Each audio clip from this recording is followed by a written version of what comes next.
My daily life in a TV series. This video is purely for entertainment and does not infringe on copyrights or laws. The rights to the novel and image belong to the original author. We do not claim ownership. Don't like waiting and want to listen to this fanfic in full now? Subscribe to our Patreon, where you'll find the best fanfics. Chapter 651 Adam's 3000 Feelings. Adam's guess frightened Kate, and Mr. Deacon's smile made her even more frightened. The police escorted Mr. Deacon away. Adam also drove Kate back. She was going to the medical center to see the only living victim. Lily, is Anna awake? Adam asked Kate to help him dial the number while driving. Not yet, Lily said happily. But the anesthesiologist has seen it and said that Anna is fine and will wake up soon. How is your situation? Have you caught him? Don't worry, he has been caught. Adam smiled and said, we will go back later. After a few more words, he hung up the phone. Kate, help me call Chandler, Adam said. You have so many things to do. Kate rolled her eyes. Haha. Adam laughed. I remember someone likes me to be nosy dirty. Kate spit, but still helped Adam dial the number. Chandler, where are you? Is Monica with you? Adam asked. I'm at work. Chandler smiled and said, Monica is at home taking care of the baby, so of course she's not with me. What's wrong? Monica's pregnancy has placed too many expectations on her. Therefore, it's okay for her to continue working. But Monica didn't follow Rachel's example and worked until she was about to give birth. She even almost wanted to give birth in the company. She took the initiative to resign from her good job as a chef in a big restaurant on Thanksgiving Day when she found out she was pregnant, because she didn't want the baby in her belly to be exposed to too much fireworks. Chandler also supported this.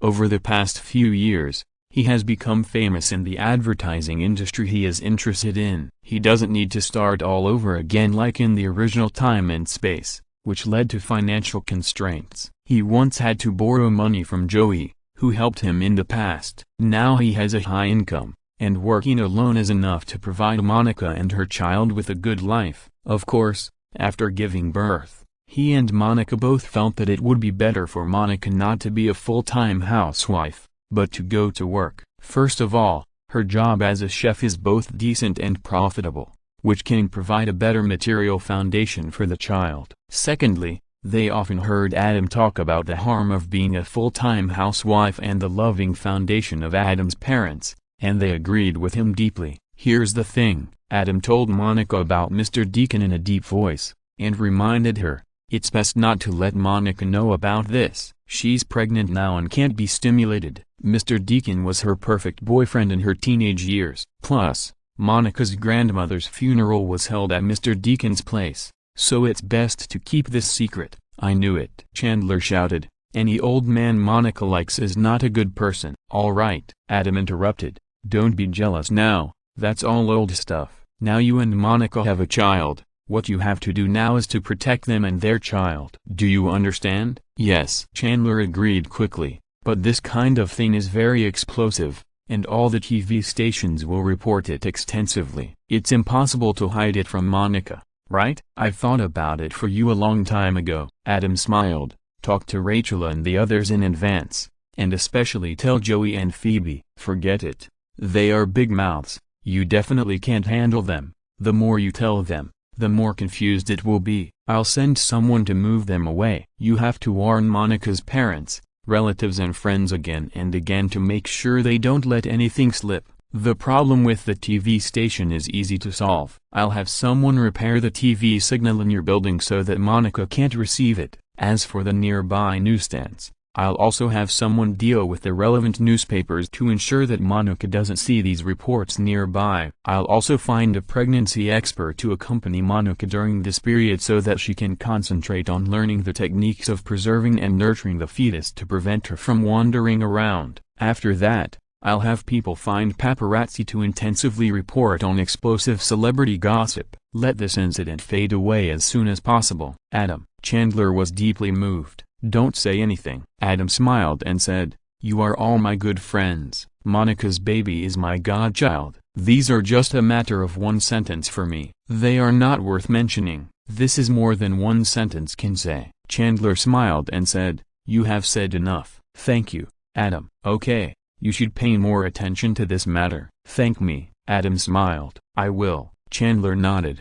By the way, Adam, Monica's grandmother. Don't worry. It's not. Adam comforted. The scope of his crimes is outside the hospital. Monica's grandmother died of illness in the medical center. The doctors and nurses have confirmed it again and again. There is no mistake. He didn't deal with all the victims, otherwise he would have been discovered long ago. Huh, that's good. Chandler was relieved. What a dream boy in teenage years. He was not worried. What he was most worried about was Monica's grandmother. If she didn't die a normal death, but died in such a cruel way, Monica would not be able to accept it. Although you are a bit vulgar, you are really good to your friends. Kate, who was sitting in the passenger seat, said with emotion after hanging up the phone. In order to avoid the possibility of a pregnant friend being stimulated, so many resources were spent. Although Adam said that it was just a casual remark, it was obvious that he had carefully considered each and every one of them. This kind of thought is more touching than the resources used. That's right. Adam smiled proudly.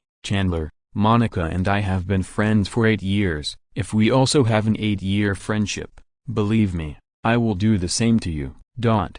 Kate's mouth twitched, and she couldn't help but complain. Why are the touching words so vulgar when they come out of your mouth? There is a great sage in the East, Jushiran, who once said that what you think in your heart is what you see in your eyes. Adam teased. So, you know Kate was too lazy to pay attention to him. Anyway, she could never win over him. She was used to it. Kate. What? Let's not talk about it. Let's get down to business.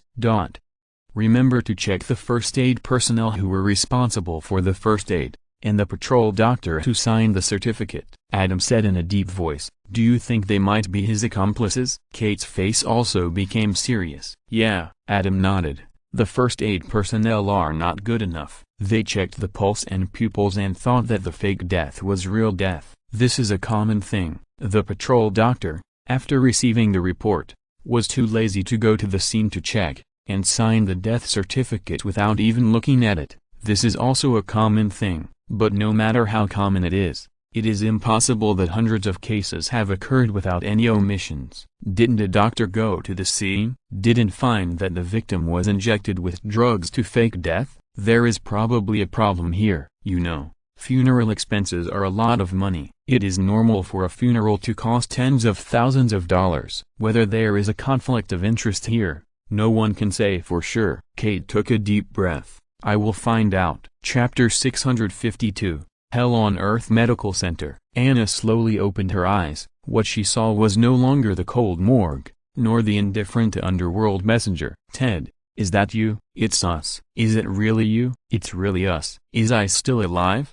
Anna looked puzzled. Am I not dead? What do you remember? Adam asked. I remember that I was in the morgue as soon as I opened my eyes, Anna recalled. The undertaker sewed up the wound on my forehead and said that I was dead. He also showed me my death certificate. I remembered that I had a car accident last night, but I was still alive. He said that only my soul was still there, and it would soon disappear with the complete death of brain cells. He came to see me off. I didn't believe it, but I couldn't control my body at all. When I was able to move a little, I felt my pulse and there was no beating. I hit the bed with my arm and there was no pain. Maybe I really died? That's not death, Adam explained. That's the effect of anesthetics. You were injected with hydrated sleeping pills and fell into suspended animation. You couldn't control your body, so you had those illusions. I asked you, did the undertaker inject you with drugs afterwards? So that's it. Anna's big eyes widened. He said it was a muscle relaxant to keep my body like a living person so that I could attend my funeral better. By the way, Mr. Hutton, your piano teacher? Adam remembered that she had mentioned it. Yes. Anna trembled. I was late for Mr. Hutton's funeral yesterday. I went to see his body last and vaguely saw his mouth move. At that time, I thought it was an illusion again, because when I focused, Mr. Hutton's mouth closed again. Now think about it.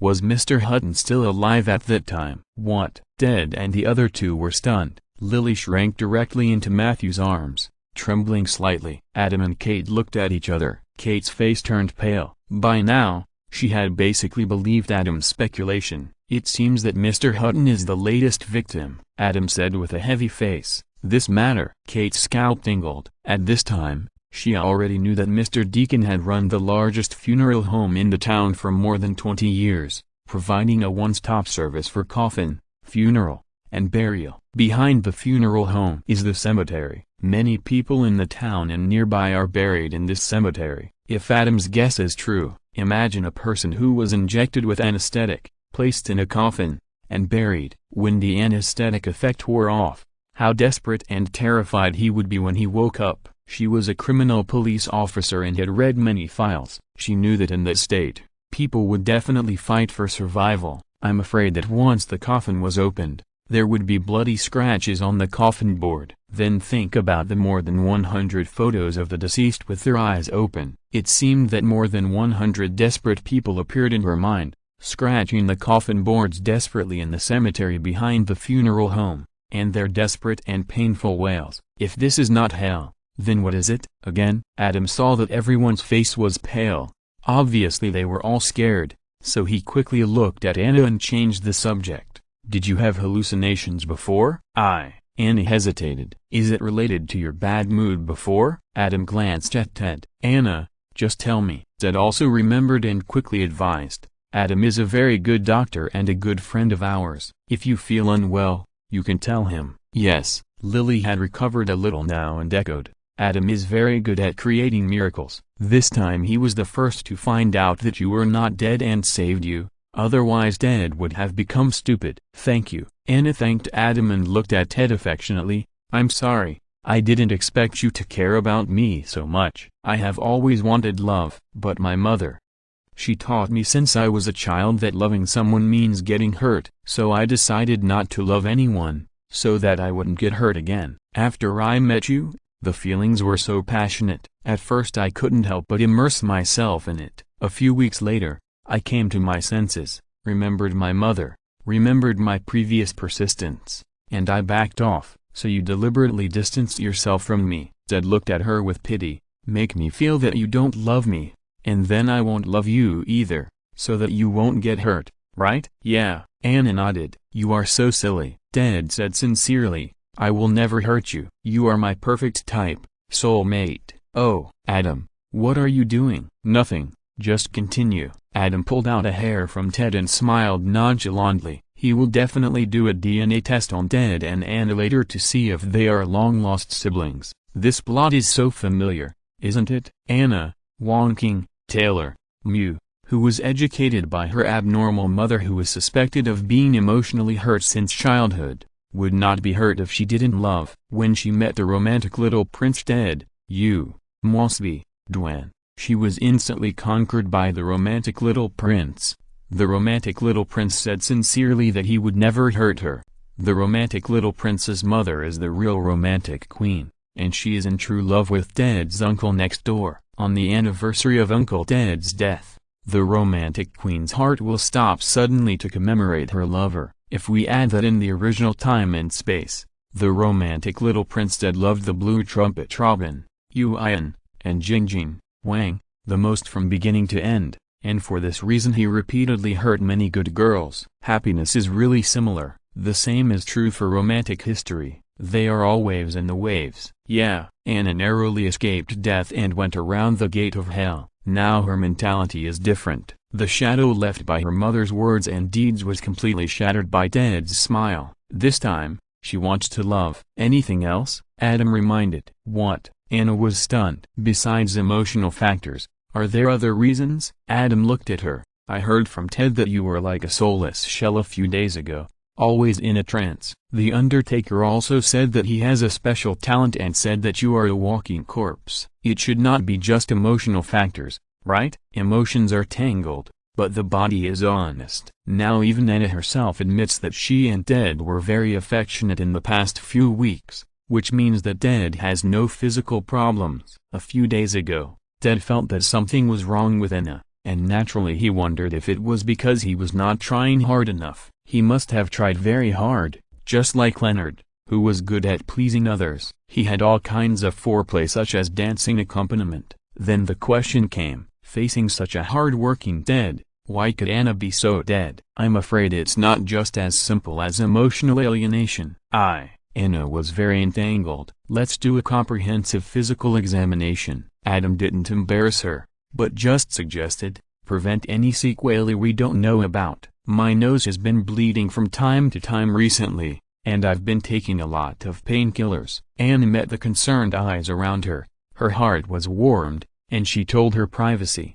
Yesterday before I went to attend Mr. Hutton's funeral, when I walked out of the school, I had hallucinations, as if all the corridor lights went out with my footsteps in an instant, and the door couldn't be opened. Chapter 653 Damn Romance, Medical Center. After Anna confessed, Adam began to take her for various examinations. Adam, tell me, this is not true. When Anna was taking an MRI, Dr. Montgomery, who got the news, came over. Sorry, this is true. Adam pointed at Anna lying in the MRI room and sighed. Did you see her? She was injected with hydrated sleeping pills by Mr. Deacon and was almost buried alive. There may be more than 100 such cases. No. Dr. Montgomery covered his mouth, tears streaming down his face, unable to accept this result. When Mr. Deacon was arrested, he did not deny it, but directly stated his philosophy. He did not think he had done anything wrong, but only thought he was cleaning up The Walking Dead. Adam shook his head and said, this is the real reason why he has not accepted other women for so many years. He needs to be secretive to commit crimes, and loneliness is a good cover. No, Dr. Montgomery shouted, I can feel his love for me. He did not lie to me. Maybe, Adam reminded, but it doesn't matter anymore. He is now a super serial killer. The police are now exhuming the coffins in the cemetery behind his funeral home for verification. If there are more than 100 victims who were buried alive and died tragically in his cemetery, you are a famous doctor and should know the state of being buried alive. Do you think it is still important whether you have feelings at this time? I suggest you take a leave and rest first. Dr. Montgomery covered his mouth and left quickly. Adam sighed. This is too unlucky. Who would have thought that Mr. Deacon, who looked very righteous with thick eyebrows and big eyes, would be such a person? Damn. Adam watched Dr. Montgomery leave, then turned to look at the scanning screen and cursed. Call Dr. Shept. Yes, Dr. Duncan. The nurse helped to call, and soon, Dr. Shept came over and had a consultation. Adam, how is it? Ted asked in the corridor. It's not good. Adam's face was a little heavy. Anna has primary brain cancer, so she has headaches, nosebleeds, and hallucinations. What? Ted and the other two screamed in horror. Once something is linked to cancer, it almost immediately turns gray. Can it be cured? Matthew was the calmest. You can only remove the malignant tumor, and then follow up with chemotherapy. You should be able to live for a few years. Adam looked at Ted with sympathy. In this time and space, because of Adam's random flapping of wings, Ted went to see the perfect soulmate who he originally didn't see for Robin. Adam originally thought that Ted had missed the little yellow umbrella and the pain of the little yellow umbrella, but who could have thought that this perfect soulmate was first nearly buried alive, scaring Ted half to death, and then was diagnosed with cancer and would not live for many years. Companionship is the longest confession. On the contrary, in this case, watching your lover die, companionship is also the longest torture. No, Lily cried, covering her mouth. How many years at most? Matthew looked at Ted, who was stunned again, and asked. Usually 2 to 3 years. Adam explained. Usually no more than 5 years. Ted, are you okay? Matthew looked at Ted, who was stunned with worry. I want to marry her. Ted suddenly shouted. I will propose to her tonight. I will give her all my love in the days to come. Matthew was stunned. Are you sure? I am sure, Ted said with a firm look in his eyes. I only regret why I didn't meet her earlier and give her more love when she dared not accept love. I don't want my future self to regret every minute and every second wasted now. I want to marry her. I want to accompany her, let her be happy for the rest of her life. I support you, Ted. Lily is a very emotional person. She expressed her support at the first time. If your proposal is successful tonight, maybe we can have a double wedding. Yes. Although Matthew was worried about the pain of Ted's death of his lover in the future, if Ted was serious, he would not pour cold water on him. If it were Lily, he would choose the same approach as Ted without hesitation. "But is it okay?" Matthew looked at Adam. "I'm afraid it won't work." Adam shook his head. "The sooner this kind of surgery is done, the better. Post-operative recovery and follow-up treatment all take time. Your wedding is less than 2 weeks away,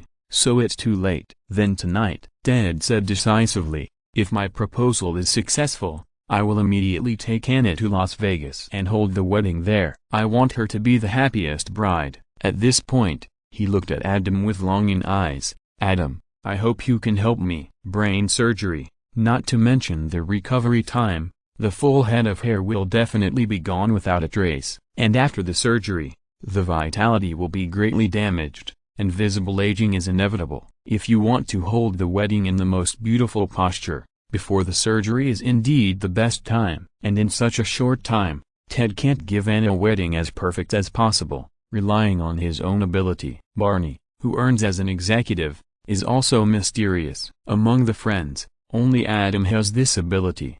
"If you are serious, I will certainly help you." Adam looked at Ted, Matthew and Lily, who were looking at him expectantly, and nodded. "And there is no need to fly to Las Vegas. Just hold it in New York. It will save more time. What you lack most now is time. The judge will be moved by your feelings. Special matters will be handled specially. Of course, the premise is that Anna accepts your proposal." "I am serious." Ted calmed down, but his attitude did not change at all. "I believe Anna will accept me, as long as you are serious." Adam looked at him deeply, feeling deeply. "This is Ted. This is damn romance. Let's go tell Anna the bad news first, and then I will give you a call." "Ted, you just need to discuss with Matthew, Lily and others what to do, and someone will help you with the specific things." "Thank you, Adam." Ted's eyes were full of emotion. Adam smiled and waved his hand. Although the impression Ted gave him was not as good as Matthew and Lily,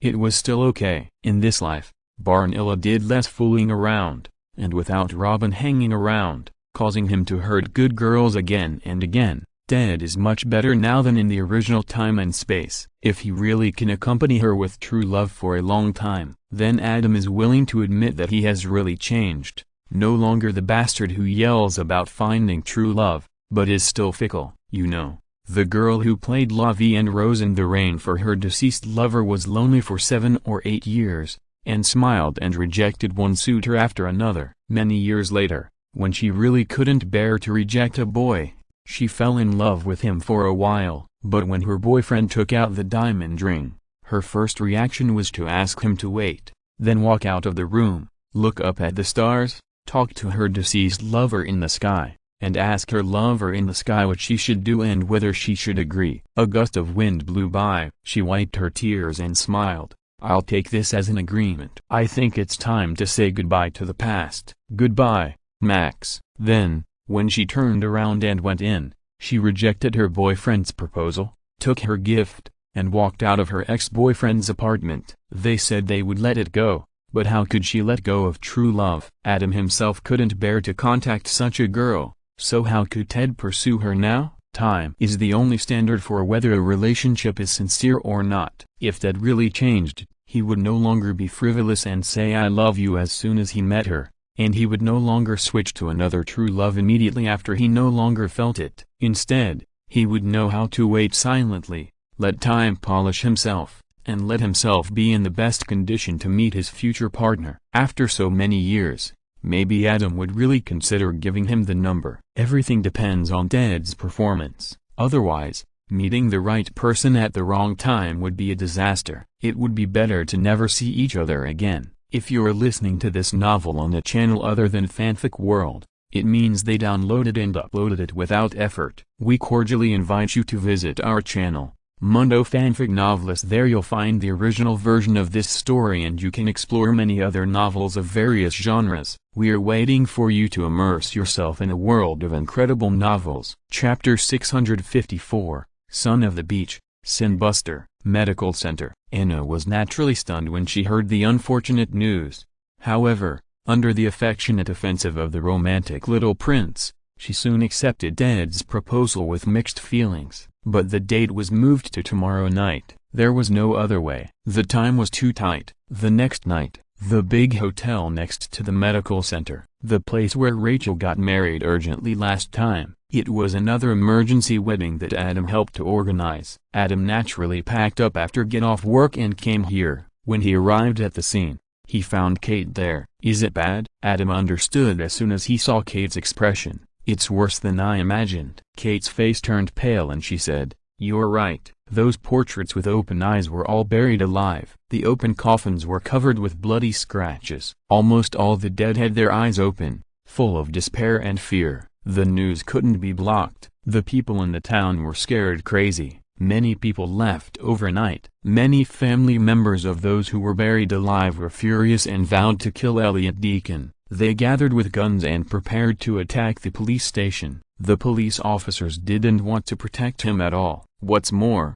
they directly opened the door to the family members who were preparing to attack the police station. If it weren't for our people who sent him away in time, he would have died in the town long ago." Just this. Several people were injured. There were angry family members, and there were our people. The whole town, adults and children, were crying. It's too miserable. You can't blame the people in the town. Adam sighed. Most people would do the same. If it were him, he would not shoot Elliot Deacon directly, but would catch him, give him a taste of his own medicine, inject him with hydrated sleeping pills, and then bury him alive. No matter how calm Elliot Deacon was, as long as he was still a human being with the instinct to survive, he would not do better than the victims in that environment. He would truly feel the feelings of the people he hurt. Adam would even monitor the movements inside, and immediately rescue the person if he was dying. Then he would repeat, and repeat again. In comparison,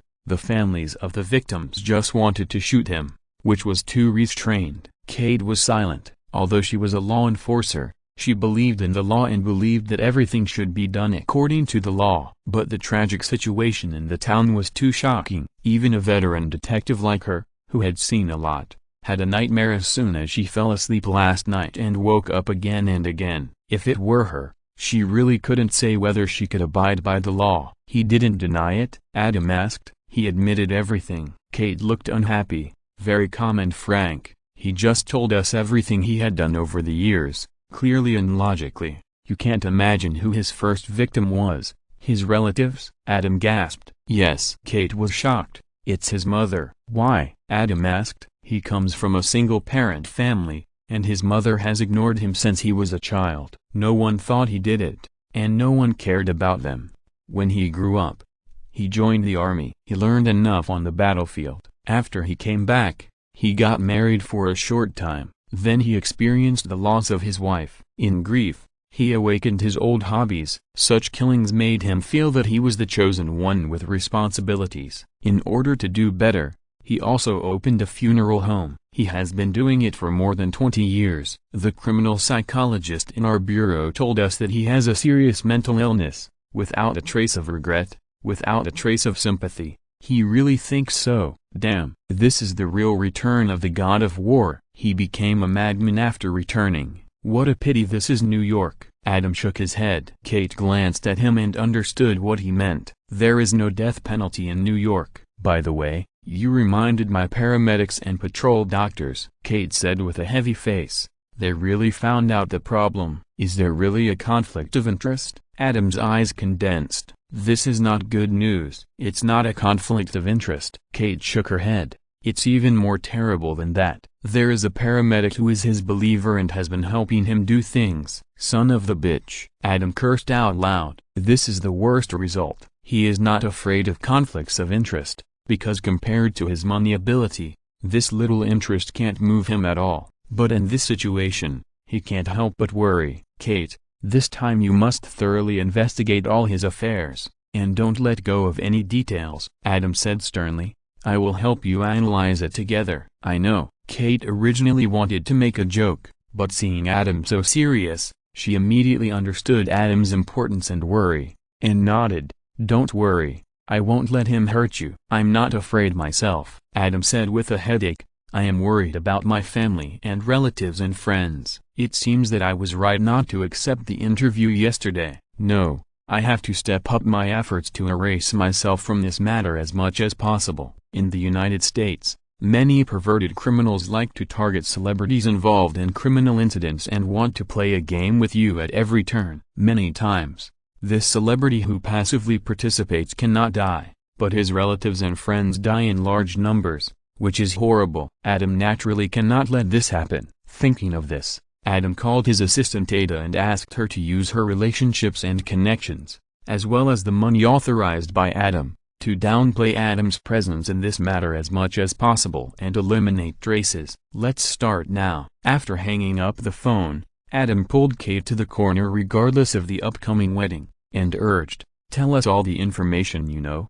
and we will start analyzing it now." Kate was also used to talking to Adam about cases that should have been kept secret, because Adam's superbrain could always find details and clues that she overlooked. Coupled with Adam's strong fighting ability, Kate often sighed afterwards that Adam should be a police officer, and then he would definitely be a super detective and a crime nemesis. It's a pity that Adam has no interest in this. It's a pity for Kate. Now that Adam is so proactive in participating in the analysis of the case, she naturally has no objection to saving her a lot of trouble. Adam listened to Kate's detailed account of the case. After the wedding, he went directly to Kate's apartment, read more case files overnight, and used his brain power to help analyze. This was the case for the next week. Fortunately in misfortune, confidentiality is very important for such a cruel and vicious incident, which severely restricted Elliot Deacon's behavior of taking in apprentices. After all, in order to keep it secret, he was lonely and his social circle was really limited. Over the years, he accidentally took in the paramedic who had a similar experience as him as his apprentice, and he was trained since childhood. Adam used all his connections to assist the police in a comprehensive investigation to ensure that nothing was missed. Only then did he breathe a sigh of relief. The unknown is the most terrifying. When everything is under control, it is actually no big deal. This paramedic apprentice did not have the luck of Elliot Deacon. The news leaked out immediately and he was found by angry family members. He could not escape in time and was shot to death that night. P.S. Thanks to Wall Street _key on Xiao and I like Zhang Maiyan for the reward. Chapter 655 Sheldon, the Horror, Medical Center. Ward, the new Mrs. Mosby, Ann Mosby, was lying on the bed, looking at her newlywed husband Ted Mosby, who was reading a book to her beside the bed with a happy face. Ted held a book in one hand and held his wife's hand in the other. From time to time, he looked at his wife and smiled at each other, happy and sweet. This was the scene Adam saw when he came in. "Adam, you are here," Anna greeted Adam with a smile. Ted also looked at Adam sideways. "Anna, how do you feel today?" Adam asked while checking. "Very good." Anna glanced at Ted. "Better than ever." "That's good." Adam nodded. "Can Anna attend Matthew and Lily's wedding the day after tomorrow?" Ted asked with concern. "Anna is recovering well, so it should be okay for her to attend." Adam thought for a moment. "But she will only show up at important moments, and then she will have to come back to bed and rest, and she can't attend the wedding banquet for a long time." "That's enough." Ted smiled. "I just want Anna to attend with me. After all, this is Matthew and Lily's wedding." "Okay." Adam nodded.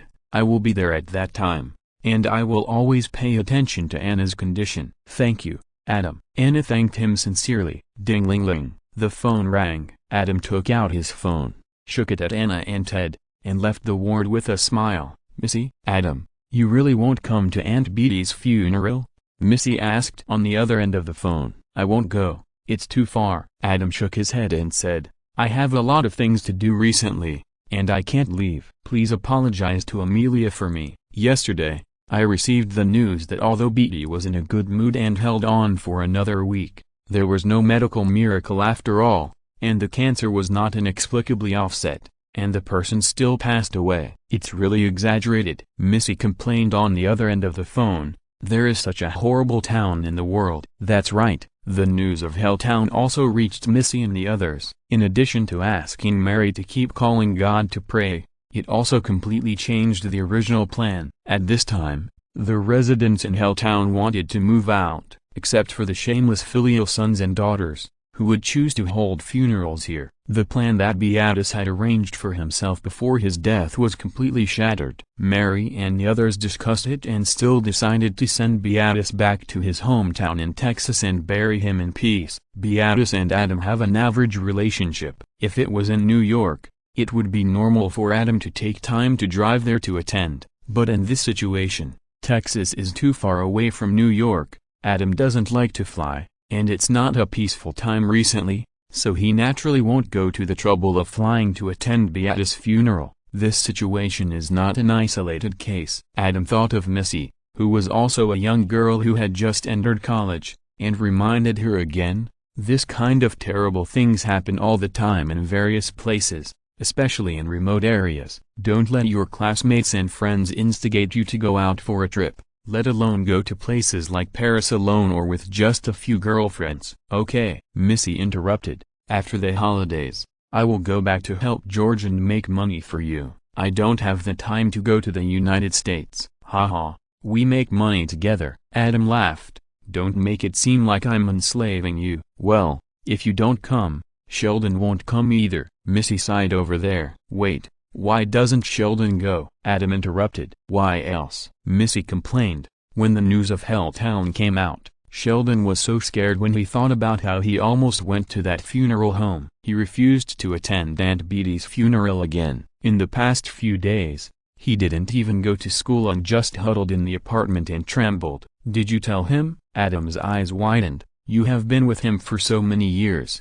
Don't you know what you can say and what you can't say? Did you do it on purpose, just to slap his face for I have the final say over my bladder? That's right. If it were someone else, Missy's scare would be just a metaphor. But for Sheldon, it was absolutely literal. Sheldon's famous saying I have the final say over my bladder has never been realized. It can be said that the more you brag about something, the less you want it. How is that possible? Missy was determined not to take the blame. He discovered it himself. You know he has that annoying memory. As long as he says it once, he will never forget it. Didn't Mrs. Cooper comfort him? Adam asked curiously. Mary must be heartbroken when her son is scared to death. She has to take care of Amelia and prepare for Aunt Beatrice's funeral. How can she take care of Sheldon? Missy complained. Besides, you know Sheldon. He is so scared that even if my mother goes to comfort him, it will take a few days to comfort him. Now guess where I am? No.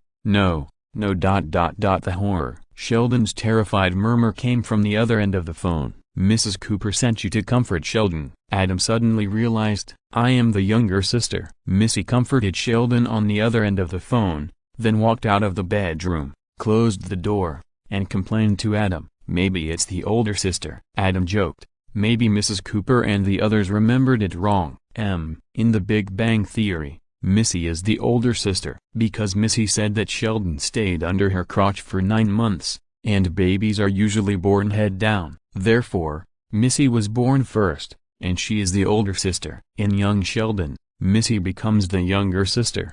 However, in English, both elder sister and younger sister are called sisters, and it is hard to tell them apart. Not to mention uncles, aunts, cousins. It is hard to tell them apart. I can't help it. Missy sighed. I've been here for a day, but Sheldon shows no sign of calming down. It seems that I can only make Amelia sad. Her cousin is too cowardly. Ha ha ha. Adam laughed. She will get used to it sooner or later. Just treat it as an early experience. That's true. Missy was stunned and smiled helplessly. She is now a member of the Cooper family. She really needs to get used to the weirdness of the Cooper family. But she is much better than me. I used to be a little transparent in the family. Now she has the love of her mother and the care of her sister. Little George is not as bad as before, and the biggest troublemaker Sheldon is not at home all year round. Just think about it. I'm happy. Your happiness is really humble. Adam joked, but it's true. After staying with Sheldon for a long time,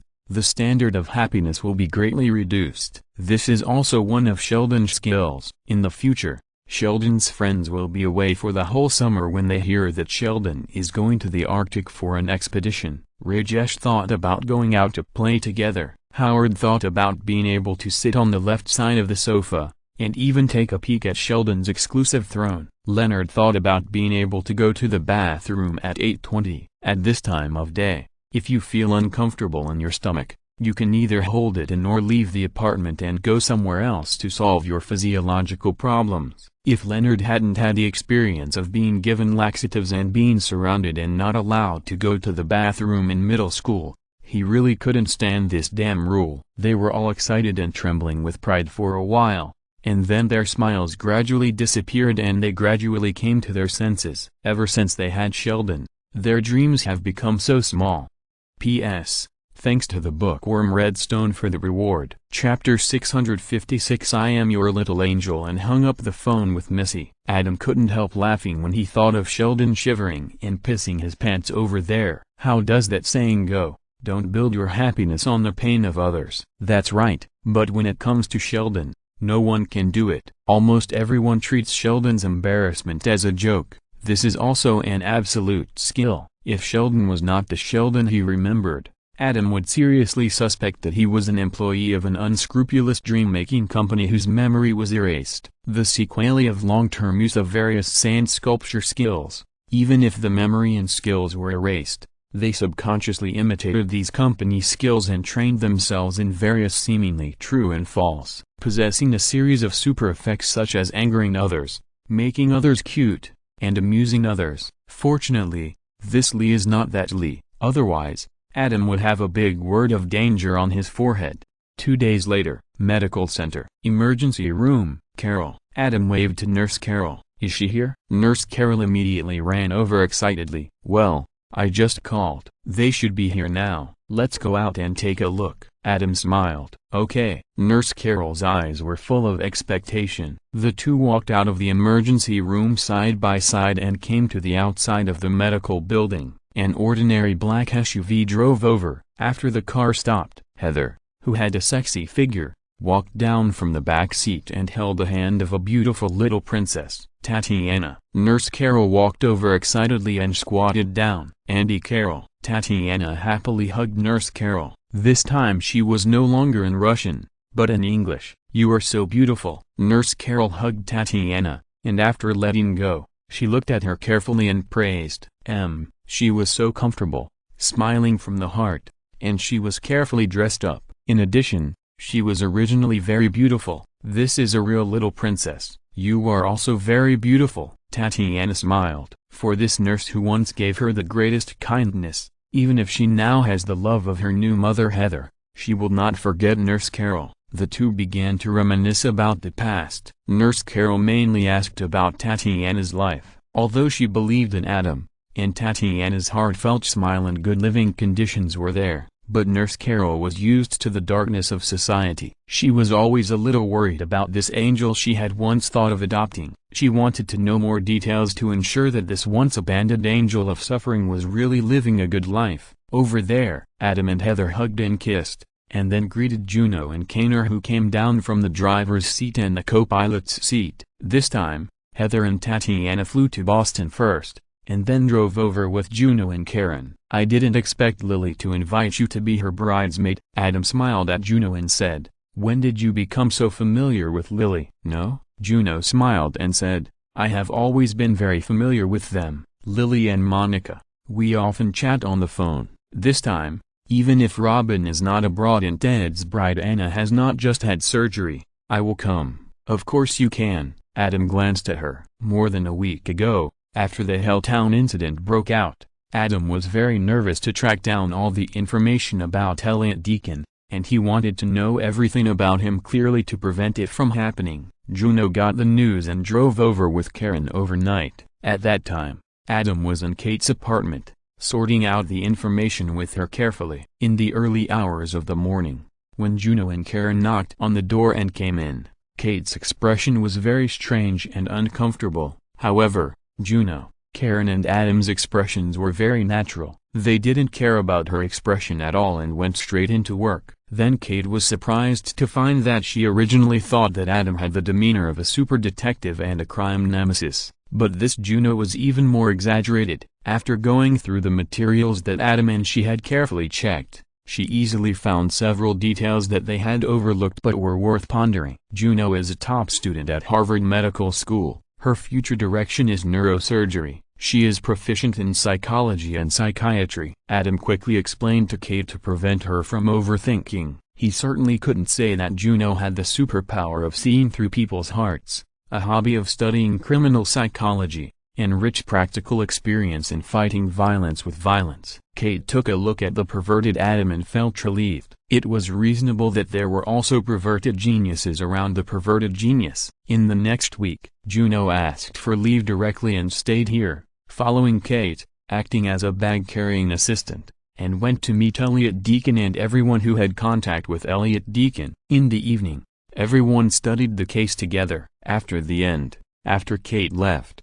she and Adam continued to study. At this time, she could let go a little and say some things that were not easy to say in front of Kate. For example, how to prevent it more effectively and specific and feasible action plans. Of course, he was still very reserved. Karen brought them coffee and some delicious food from time to time. Her expression was very calm. This was the reason why Adam felt completely at ease after a busy week. The man who used to be under the shadow of the two little Red Riding Hoods, was urged to update, and shivered while typing, is no longer there. Now he says that he was too young at that time. A pot of wine among the flowers, drinking alone without a date, raising a glass to invite the bright moon, the shadow and I become three people. This feeling is so good. Why are you shaking, Uncle Adam? Tatiana finally said something nice to Nurse Carol and rushed towards Adam. Whose little angel is this? Adam picked her up and teased. Yours. Tatiana glanced at Heather with a smile. Not bad, not bad. Adam glanced at Heather, and under Juno's smiling and Karen's sidelong glances, he said vaguely, it seems that Tatiana has been studying English seriously during this period, and her English is getting better and better. What reward do you want Uncle Adam to give you? Tonight is the wedding, Tatiana said with a smile. Look at how my mother dressed me up. Do I look like a bride? Yes, yes. Adam looked at Tatiana's white gauze dress and nodded. Then I want Uncle Adam to dance with me after dancing with my mother. Tatiana made her own request. Of course I will dance with you first. Adam glanced at Heather, who was smiling, and said with a smile, when you are tired of dancing, I will dance with my mother. How about it? Okay. Tatiana clapped her hands. Let's go.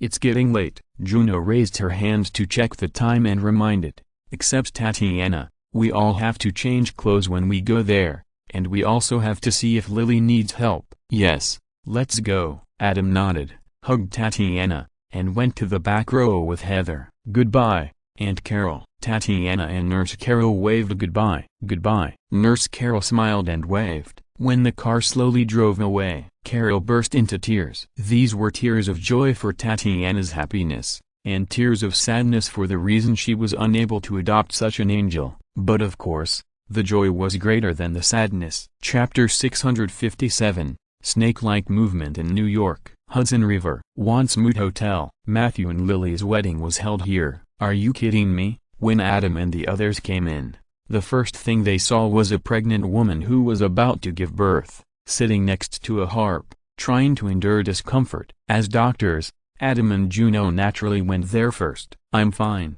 I'm fine. The pregnant woman held her big belly, took a few quick breaths, and smiled. I can hold on. When is your due date? Adam asked. Tuesday. The pregnant woman smiled. Then it's coming soon. Why are you still talking about the harp? Adam was puzzled. It was last Tuesday. The pregnant woman smiled and said, Lily's father and my father are good friends. I naturally can't miss Lily's wedding. I will definitely hold on. Oh, dot. Everyone was speechless. Go to the hospital, Juno advised. The wedding will take a long time. You can't hold on that long. But Lily has given all the money. The pregnant woman hesitated. It's okay. Adam forced a smile. I'll take care of it. Just consider it as if you played it here. Damn it. He really didn't care about anything for the sake of making money. Isn't this a trap for Lily? What if the pregnant woman who played the harp gave birth in the middle of the wedding? That would be called early birth of a baby. Compared with this, the blessings of scattering longan, peanuts, lotus seeds, etc. are all weak, right? Just like this, you told me that in the United States, relationships don't matter and it's all about strength. Relationships are directly slapped in your face. Even the wedding is not spared. Okay then, Seeing Adam say this, the pregnant woman didn't hold on anymore and smiled. In fact, I can only hold on for half of the time. I definitely can't hold on for the whole show. And I feel that on this festive day, I might give birth. Congratulations. Adam pulled the corner of his mouth, called the waiter, and carefully helped the pregnant woman who was about to give birth away while talking. Then Adam prepared to call and ask his assistant Ada to find a harpist. Stop playing the harp, Juno reminded. I heard Lily complain that she originally wanted to find someone to play guitar, but her father owed the pregnant woman's father a favor, so he invited this person. Favor. Adam shook his head. In the United States, everything is business. When Monica was contracting banquets, her mother held banquets and invited her, and she paid the money in a formal manner. Lily's father really worked hard to repay the favor. No wonder Lily didn't tell her father when she found out that her mother was in love with a professional athlete. I can play, Karen said. I know. Adam took out his mobile phone and called his assistant Ada, smiling at Karen. Not only can you play, Juno can play, and I can play, but we are all guests. We can't just play the guitar all the time, right? Aren't you going to dance with Juno? Let him find someone. Juno smiled and pulled Karen's hand. Adam told his assistant Ada, even if it was urgent. Ada still agreed casually. There was no way. Practice makes perfect. She has dealt with too many such things for Adam. After everyone solved this most eye-catching thing, they walked towards the dressing room of the bride and groom. There are naturally two rooms. Juno and the others entered the bride's dressing room. Adam was not going to go in and had already walked away, but when he saw a man sneaking into the bride's dressing room, he immediately followed. Hi, Lily. The man tried to hold his head high and chest out. Scout, what are you doing here? Lily just hugged and talked happily with Juno and the others, and saw this man who made her face change. It's not Scout anymore. Scout took a few steps with a swaying step and approached Lily. My name is Bill now. Many things have changed, but there is one thing that will never change. I still love you. I came here to get you back to me. Haha, you are kidding, right? Lily couldn't help laughing. It had been 8 years since they graduated from high school, and 8 years since they broke up. They had no contact during that time, but her ex-boyfriend suddenly did this, which made her want to laugh. Then she couldn't laugh anymore when she saw that he didn't laugh. She didn't want such a bloody plot to happen on such a good day with Matthew. Although she knew that Matthew would not doubt her, Matthew was jealous, and knew that Scoot came here to do this, which would definitely greatly affect Matthew's good mood. Lily, I know this is crazy, but I love you. Scoot didn't get Lily's worry at all, and still held his head high and said in a tone of reciting poetry, if you can look me in the eyes and tell me that you want to marry Matthew, then I will leave now and never step into your life again. At this point, he waved his arms to emphasize his tone. I want. Lily was overjoyed when she heard it, and opened her mouth to say it. But at this time, Scoot's neck suddenly twisted like a snake. I think. Lily tried to look at Scoot and said those words to make Scoot give up completely. But Scoot's snake-like movement didn't give Lily any chance at all. I twist. Adam couldn't stand it anymore, so he stepped forward and pressed Scoot's head, so that he couldn't move around to avoid Lily's eyes. Let me go. Scoot struggled to break free, but his little strength couldn't resist Adam. Lily, you can talk now. Adam pressed Scoot's head and said to Lily with a smile, okay. Lily was overjoyed, but even so, Scoot still didn't give up. You locked my head, but I can still move my eyes. So Scoot's eyes began to cross-eyed, making Lily laugh and cry, unable to speak. Hurry up and say it. I'm going to throw him out later. Adam was also amused by Scoot's cross-eyed, but still reminded him, Scout, I want to marry Matthew, and I only want to marry Matthew. Lily said seriously, can you stop making trouble? Our two families have a good relationship, and I don't want to make things too awkward. What did you say? I didn't hear it. Scoot was also determined not to accept this fact. Okay. Adam carried Scoot and walked out. It's okay as long as I heard it. I heard from Barney that Scoot is here. Matthew's law school classmate, one of the best men, heard the news and rushed over. I'll take care of it. The best man's task is to help the groom deal with various wedding affairs. Driving away the rival is obviously the top priority. Originally, this was also Barney's task, But it was obvious that he didn't know where he went to pick up women, and he didn't care at all, allowing Scoot to run around here. Okay, leave it to me. Adam carried Scoot and said to the somewhat unreliable best man, go to Matthew and see if he needs anything else. Okay. The best man was also from Columbia Law School, so he naturally knew Adam, a famous alumnus. He gave Scoot a fierce look and strode away. Please keep an eye on him for me. Don't let him in. Adam carried Scoot and walked to the door, saying to the waiter at the door, this is what the bride said. Yes, sir. The waiter agreed immediately. He didn't care what the bride said. He only knew that Adam had given a tip when he came in before, and it was a tip that made people feel infinite favor.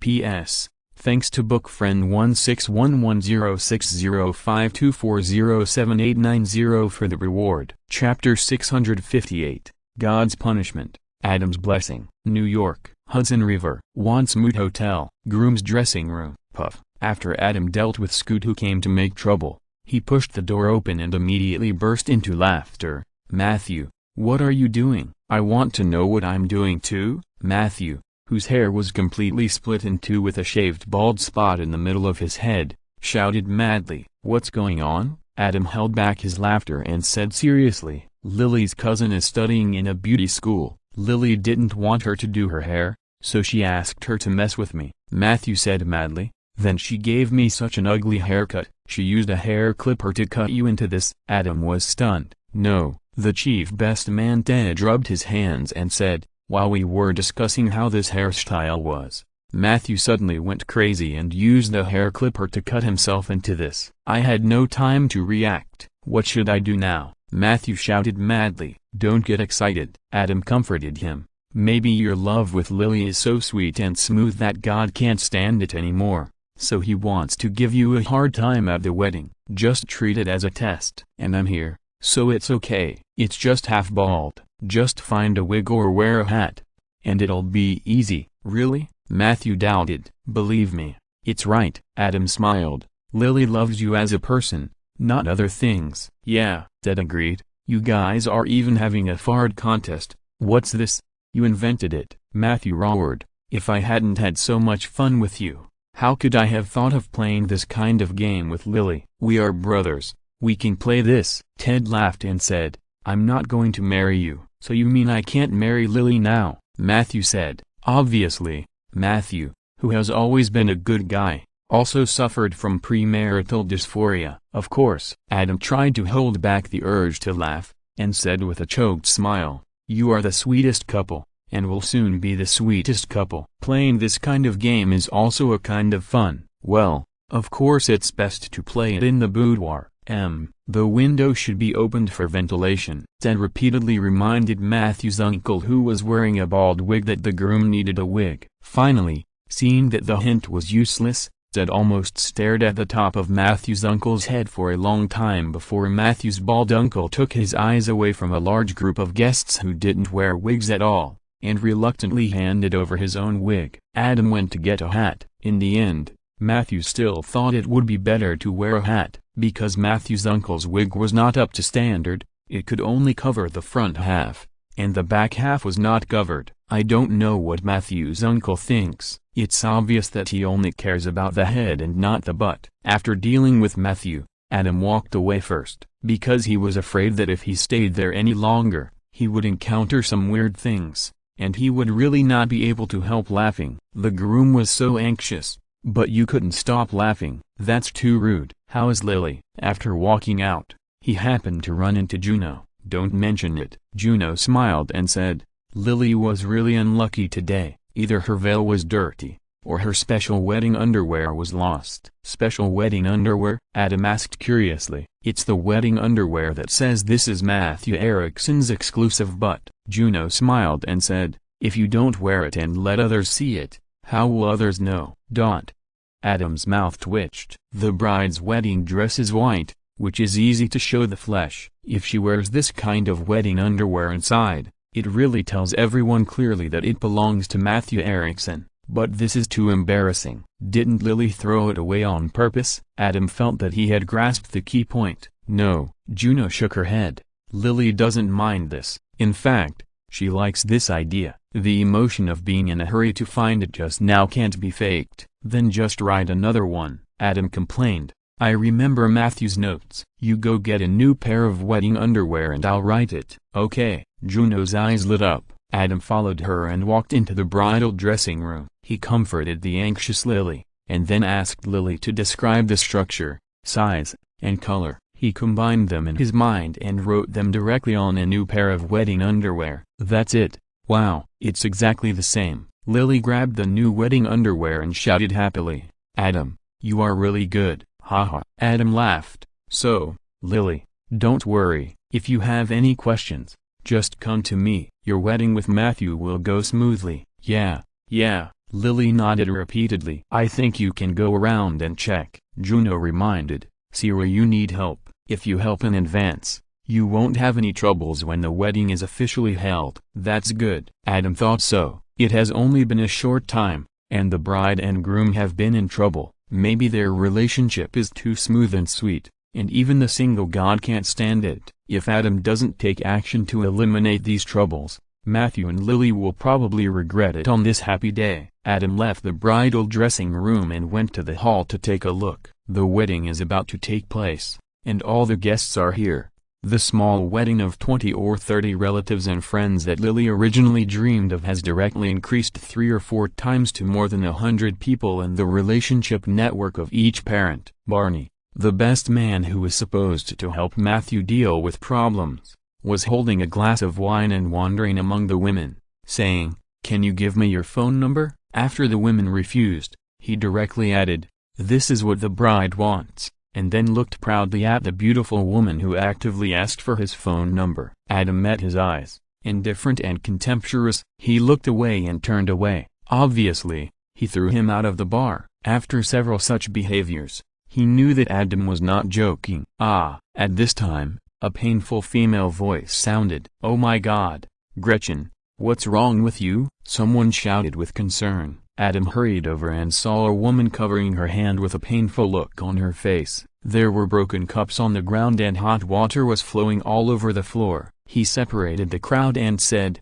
"I'm a doctor. Let me take a look." "It hurts," the woman named Gretchen shouted. "Oh my God, I'm going to take the bar exam in a few weeks. I'm ready this time." "How could this happen?" "It's okay." Adam checked it and smiled. "The burn is not serious.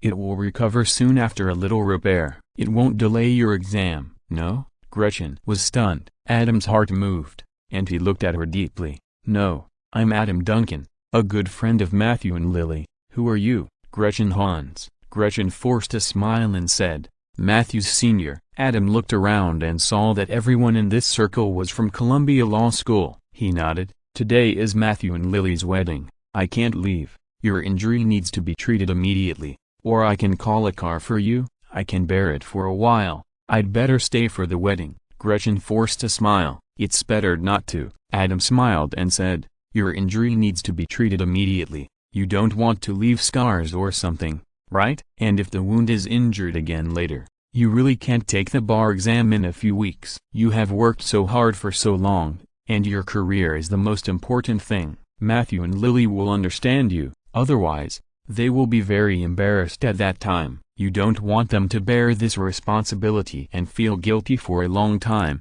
right?" "Okay." Gretchen lowered her head and didn't dare to look at Adam again. P.S. Thanks to Yi Huang Hun and Robert Wu for the rewards. Chapter 659, Beating is Love, Scolding is Love. New York, Hudson River. Once Mood Hotel. Wedding scene. "I'll go out with you." Adam smiled and gestured. "Say sorry to Matthew for me," Gretchen said to the law students. "Yeah." The law students reacted indifferently, and the students whispered to each other and ignored her. Adam was already 80% sure of his guess. None of these law students is Zhang Yida. The most important thing for law school students is to combine theory with practice and combine real cases. No one is sleepy in class, because the law professors speak well, and the real cases they tell are vivid and interesting, breaking the 3 views. The result of training them in the future is to let them wear pinroos clothes, have unlimited imagination, and wander on the edge of the law. If you fall asleep in class, what if you learn like Zhang Depao? Not every time you kill your own clients. And finally, no one wants to sue and starve to death. You have already sent yourself to jail, looking at the group of tough guys behind you, sweating profusely. Even though they are only in their second year of graduate school, they all have sharp eyes. They are not afraid to use the worst assumptions to guess other people's every move, to achieve what kind of effect through what kind of behavior, to exaggerate a little. Each of them is Batman in the Dark Knight, in the computer of the Batcave. It is not a show without dozens of preset plans to deal with others and teammates. It's just that there is no plan to destroy oneself. Novel writers have bigger imaginations than them, because novel writers have to consider logical consistency. But this magical reality, countless real and magical cases, have given them enough materials. Jushiren commented on Dongo's masterpiece Dream of the Red Chamber. Because of realism, it has become fresh, and it has become a masterpiece of the ages. Later, there is a certain outlaw who easily gained tens of millions of fans in a few months. Who else? Adam escorted Gretchen out of the hotel, and smiled as he walked. I am also a Columbia student. Which class are you from? Class of 1998, Gretchen whispered. Oh, Adam nodded. I'm 3 years older than Matthew. I remember that the bar exam is held twice a year. How many times have you taken it since graduation? Twice, and the third time is coming soon. Gretchen trembled. I was not prepared the first 2 times, but this time I'm really prepared. I will definitely pass it. I believe it. Adam smiled without comment. I can really pass it. Gretchen didn't dare to look at Adam's eyes, and explained with her head down. My mind is full of tort law, real estate law and constitutional law, and I can't concentrate on other things. I understand. Adam nodded. Just you should be more careful in the future. Don't hurt your hand accidentally, you know. I'm a medical student. Your hand was injured before, and it seems to have been a few months, if I remember correctly. The legal qualification examination is held in February and July every year. No, Gretchen suddenly shouted, interrupting Adam's words. It's not what you think. You guessed wrong. I was injured in March. Okay. Adam shrugged and said, Senior, don't get excited. I don't mean anything else. I just want to say that I understand this feeling. People around you have high expectations of themselves. If you fail again and again, the pressure on you will be very great, and people will want to escape involuntarily. This is normal. You have it too? Gretchen looked at Adam in shock. Yeah. Adam nodded. In this life, he, who was already cheating, naturally didn't have it. But in his previous life, Adam had a deep understanding of it. So what did you do? Gretchen looked at Adam expectantly. Adjust your mindset. Don't live for the eyes of others. Live for yourself. Adam said seriously. Just try to do your best. Don't give up on yourself. Don't hurt yourself. And of course don't hurt others. Do you think Matthew and Lily are a good match? Gretchen's face suddenly turned red. Adam was completely confirmed. This senior sister, not only failed the exam several times, but was under too much pressure, so she wanted to hurt herself to escape. She also had feelings for Matthew, taking the opportunity to hurt her hand. It was also a 2 birds with 1 stone. I just don't know if she didn't want to watch Matthew and Lily's sweet wedding, and wanted to escape again, or if she was malicious and wanted to discuss Lily by the way. I just need a reason, Gretchen said ashamedly. It's okay. Adam looked at Gretchen for a while and smiled. I believe that you can find your other half. After you pass this threshold, the world will be sunny again. You can enter Columbia Law School. You have no shortage of intelligence. The only thing you lack may be your mentality. Many people collapse before the exam. You may be one of them. If you are really stressed, let it go and do other work. It's no big deal. There are thousands of roads in the world, and everyone has enough choices. Of course, don't take the wrong path that hurts others and yourself. He saw that this senior must like Matthew very much. That's right. The future Marshmallow Justice, the loyal and warm man of the Giant, is excellent enough. If he hadn't decided on Lily, he would still be very popular. It would be unreasonable if no one liked him. But Adam also believed that this senior was not a green tea who wanted to discuss the winner Lily, but she was used to escaping and wanted to kill 2 birds with 1 stone. Not only leaving this wedding that made her sad, but also letting everyone witness her accidental injury to prepare for escaping the exam in a few weeks. If the senior sister really had the mentality of a green tea, she would have passed the exam long ago, and would not have reacted to Adam's words. Therefore, Adam felt that he still had to persuade her patiently. His past life experiences and this life's understanding made him understand that in many cases, a kind hand may be a life. If there are enough people willing to release this kindness, there will be fewer people who go to extremes. Because in many cases, people who go to extremes only need a hand and a slap. When the person who hits can hit the person and the people who are beaten and the onlookers are all moved, that is the real beating is love and scolding is love. Thank you. It was only 1999, and there was no poisonous chicken soup rampant. Gretchen still liked Adam's set, and did not think it was chicken soup, and she was disgusted by it, and she was grateful to do it. Adam saw from the corner of his eye that Lily's high school ex-boyfriend was still circling the hotel and trying to find a loophole to get in, and the waiter simply followed him closely, resolutely carrying out Adam's instructions and not letting him get close to the hotel and ruin the wedding. Scooter, come here. Adam waved at him. Scoot didn't want to come over, but the waiter who had been following him had already pushed him over. What for? Scoot said reluctantly. Do me a favor. Adam smiled and said, send my senior sister to the medical center to treat her injuries. No, I can go by myself, Gretchen said embarrassedly. It's okay for him to be here. Adam smiled and said, you can have a good chat about Matthew and Lily. Maybe there will be a lot of topics to talk about.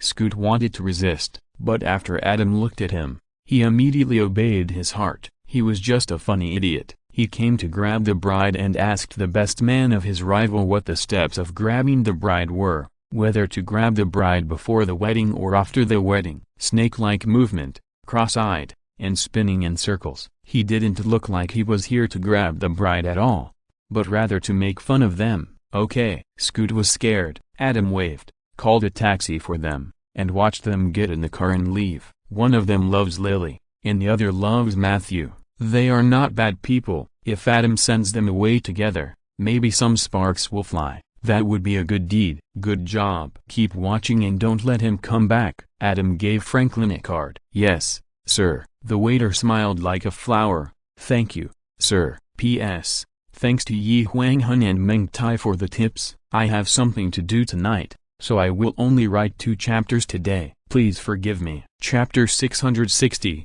Harmonious New York, the Hudson River. Once Moot Hotel. Wedding scene. Adam helped to clear the minefields again and again, and the wedding finally went smoothly according to Lily and Matthew's expectations. The exchange of wedding rings and the saying of "do you, I do" have already been carried out in the church of this castle-style hotel. Now it's time for the wedding banquet. Gentlemen, ladies, let me address you this for the first time. Let us invite Matthew Erickson and Lily Odlin. In the banquet hall, following the gesture of the host, the newlyweds walked in hand. Matthew was wearing his hat. Red words could be vaguely seen behind Lily's wedding dress, exclusively for Matthew Erickson. Why don't they have the same surname? Tatiana asked curiously. She clearly remembered that her parents had the same surname. This is your Aunt Lily's choice, Adam explained in a gentle voice. Although she married your Uncle Matthew, it does not mean that she will be dependent on your Uncle Matthew from now on. She hopes that the couple will be equal. Instead of taking her husband's surname after marriage like others, she prefers to keep her original surname,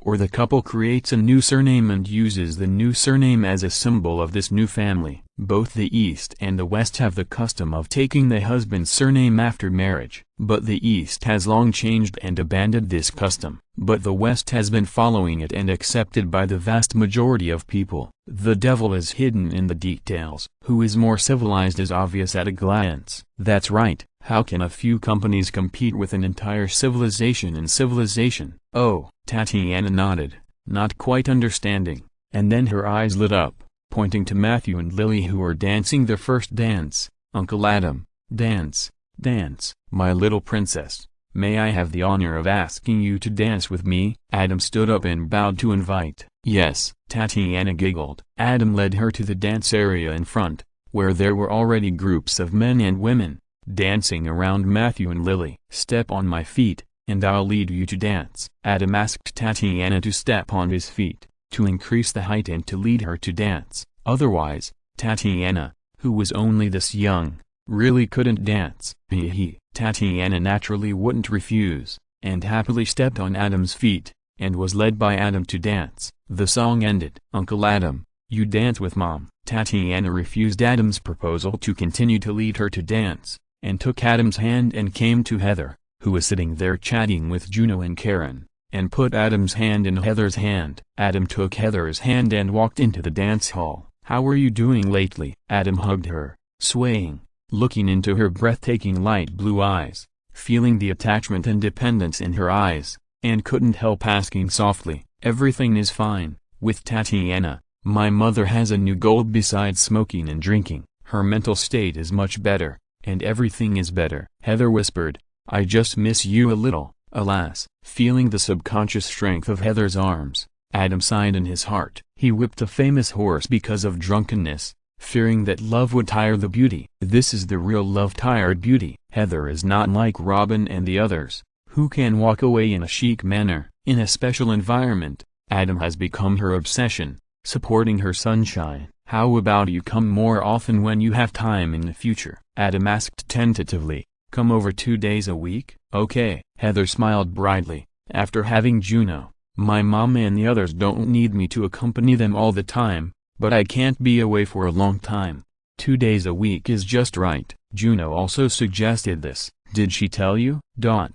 Adam twitched his lips. "No, I thought so myself." "What else did she say?" "She said it would be best to set the time from Monday to Friday." Heather glanced at Adam. "Choose any 2 days, and you can bring Tatiana with you, because you have to go to work during the day, and I can take Tatiana here to study and play during the day." Ahem. Adam coughed lightly. "Who is Tatiana studying with now?" "I hired a special female teacher to come to my home to teach." Heather smiled. "I also teach her on weekdays." Adam nodded and said nothing. "Tatiana is a congenital AIDS patient, and it is not a simple matter to let her go to school. Adam and the others have enough medical knowledge to know how to avoid infection during contact, and they pity this poor little girl, so they can get along with her normally. But other children and their parents obviously won't do this, nor are they willing to do so. Why bother taking risks if you can do it in one size fits all? So they can only study at home. She needs friends." Adam thought for a while and said,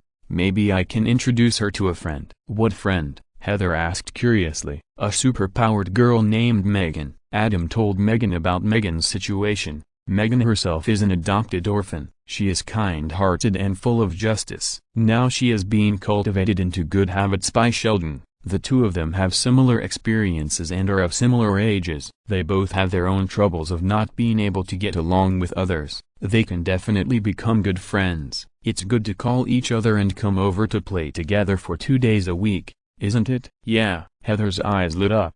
"I'm also worried about Tatiana's friends. It should be those children in the Sunshine Home who have the same experience as her. But Tatiana has been adopted by me. Those children in the Sunshine Home may not like to play with her, and I'm also afraid that she will be bullied. Just look at Megan and you will know that the children in the orphanage are forced to mature early at a young age. But not all children have such a strong sense of justice as Megan. In fact, Megan is a rare breed. Most of them are envious and jealous of Tatiana, who is living a happy life outside. It would be strange if they didn't bully her without adults watching. Megan can go to school normally, and others are willing to contact her, but in order to develop a sense of self-defense and avoid getting hurt or hurting others, Megan will definitely not be too sociable after accepting Sheldon's habits. Once the habit is formed, Megan can definitely be assured of contacting Tatiana. The more Adam thought about it, the more he felt that the two of them were suitable to be friends. But will Megan's parents accept it? After Heather was happy, she was still worried. Even with enough awareness of prevention, most people can't accept Tatiana's situation. They are all good people. Adam smiled. Otherwise they wouldn't have stayed with me after knowing Megan's situation. Believe me, I will convince them. Yeah, Heather nodded. I believe you. Tatiana will be so happy when she knows the news. Don't tell her yet, Adam reminded. Wait until I'm done, then tell her the good news. Things are unpredictable, and no one is 100% sure. Okay. Heather looked up at Adam affectionately and responded softly. Adam couldn't help but feel warm in his heart. No rush. Youth is fleeting, and we should seize the day. That's for others. For Adam and Heather, who may be 18 years old forever, their youth is still very long. If you're listening to this novel on a channel other than Fanfic World, it means they downloaded and uploaded it without effort. We cordially invite you to visit our channel, Mundo Fanfic Novelist. There you'll find the original version of this story and you can explore many other novels of various genres. We are waiting for you to immerse yourself in a world of incredible novels. Chapter 661 Reappearance of Hard Candy Wants Mood Hotel. At the wedding banquet, after a few dances, Adam, help us, Lily and Matthew came over with a forced smile, lowering their frantic voices. What's wrong? Adam reluctantly let go of Heather, who had a voluptuous figure. We're starving, Lily said frantically. We asked the hotel to arrange a lot of delicious food, but we haven't eaten a single bite yet. We haven't eaten for the whole day, Matthew echoed. Every time we want to eat, we are called by relatives and friends, and then we drink cocktails one after another. If I hadn't stopped him just now, Matthew would have reached out to the table while talking to someone, trying to pick up the food that a child vomited on the napkin and eat it. Lily said in one sentence how serious the current situation is. Okay, I'll arrange it for you. Adam saw that Lily and Matthew were both shaking a little, and knew that they were indeed very hungry, so he quickly prepared to take them to eat something. Lily was the bride, and she was even hungrier, and her devilish eyes were a little dazed. There was nothing he could do. Just like those actresses who walk on the red carpet can go a day without food, water or toilet, Lily also tried her best to wear a beautiful wedding dress. You are here. After taking 2 steps, she was stopped. Grandma. Lily and Matthew smiled bitterly. Honey, you are so beautiful. Grandma admired Lily in her wedding dress, and then looked at Matthew. And you look like a movie star from the 1940s. You look like roasted lamb sprinkled with pepper, with mint jelly, Matthew said in a trance. Okay, Adam interrupted as soon as he heard it. Let's go eat something. In the surprised and self-delighted eyes of Lily's grandmother, Adam quickly pulled Matthew away. If it was any later, an ethical tragedy would occur. Everyone sat down. Adam stretched out his hand and waved to the waiter. The waiter immediately trotted over, and after hearing Adam's instructions, he nodded and left quickly. Soon, the delicious food was served to Matthew and Lily. Eat quickly. Adam smiled. Great, we can finally have a bite. Matthew and Lily were so touched that they just reached out to pick it up and eat it directly. Then, ding ding ding, the sound of knives and forks hitting cups came one after another, accompanied by the crowd's cheering. Kiss, kiss. Matthew and Lily were speechless, but under such a spotlight, they couldn't just eat without paying attention. They could only look at each other and prepare to make a quick decision. Just as the two were kissing, a waiter came over and reached out to collect the plates in front of Matthew and Lily. Adam reached out to stop him, who asked you to collect it. Adam looked at him scrutinizingly. There are only these 2 plates on the table. Everyone else has finished eating. I thought. The waiter apologized. New here? Adam glanced at him. Yeah. The waiter nodded. Okay, you don't need to be busy here. Adam waved his hand. Another waiter who was always paying attention came over and took the newcomer away. Thank God. After the booing ended, Matthew and Lily immediately let go and looked directly at the table in front of them. Seeing that the plates were still there, they shouted in surprise, "It's still there, eat quickly." Adam smiled. Yeah. Matthew and Lily picked up their knives and forks and were about to eat. Lily, Matthew. At this time, someone else came over to express their blessings to the couple. Matthew and Lily glanced at Adam and almost cried. The instruments are all there. Let's go up and play a song to help them attract their attention and let them have a good meal. How about it? Juno smiled and said, It's been a long time since the Hard Candy band played together. It's just you and me and the Hard Candy, Adam said subconsciously, and then noticed Juno's confident eyes, and couldn't help but look at Karen and Heather. I'll be the keyboard player, Karen said lightly. I can be the drummer. Heather smiled. See? Juno smiled. Everyone is here. Okay, but what should we sing? Adam looked at Juno strangely. Anything is fine. Juno smiled and said, It's up to you, but it's better to sing your famous song Don't Cry. Don't cry? Adam hesitated. Isn't it inappropriate? It should be inappropriate, Juno reminded. What we have to do is to attract other people's attention. If we sing a song that suits the occasion, it will be easy for others to pay attention to the protagonist of the wedding. And the song we are most familiar with is Don't Cry. Yes, Heather smiled. We have sung it together many times. Okay then, Juno came so prepared. What else could Adam say? He could only accompany her. Ted, let's go up to attract attention. You tell Matthew and Lily to eat quickly. Adam told Ted, and took Juno and the others to the stage. I want to join in too. Tatiana raised her hand and shouted, you can go up and dance with me. Juno pulled Tatiana, you can dance anything you want. The little girl with super high appearance, no matter how she twisted, she was so cute. She was completely winning without any tricks. After Adam and his group went on the small stage, they instantly attracted everyone's attention. There was no other way. They were too beautiful and too eye-catching. Adam didn't say anything polite. Seeing Juno holding the bass, Karen sitting in front of the electronic keyboard, Heather sitting in front of the drums, Tatiana stood in front of Adam, looked at Juno, and started singing with the guitar in her hand. An expert can tell whether it is good or not with just one move. Juno didn't mention it. She was originally the main force of the Hard Candy Band. Even though they hadn't played in a band together for several years, she still cooperated well with Adam. But what surprised Adam was that the new keyboardist Karen and the new drummer Heather also had an amazing tacit understanding. Obviously, it was not the first time for the three of them to cooperate. With Juno as the hub, the reorganized Hard Candy Band had no sense of awkwardness and was extremely smooth. Although Adam originally had a good voice and excellent singing skills, he mainly became famous by copying and adapting classic songs. Now, 8 years have passed, and he has experienced a lot. He has seen life and death and all kinds of strange things. He has a lot of understanding of life and emotions. When he sings the songs of the past, he has a different state of mind. Songs are the voice of the heart. Singing with emotion and singing without emotion are completely different. The combination of super high looks, plus Adam's self-transcendence, achieved unprecedented results and attracted everyone's attention. Of course, Matthew and Lily, who were almost starving to death, were not included. Just now, Matthew was so hungry that he shouted, "Grilled lamb chops sprinkled with pepper, where have you been? I should have you by my side on my wedding night." Lily endured the hunger and comforted him.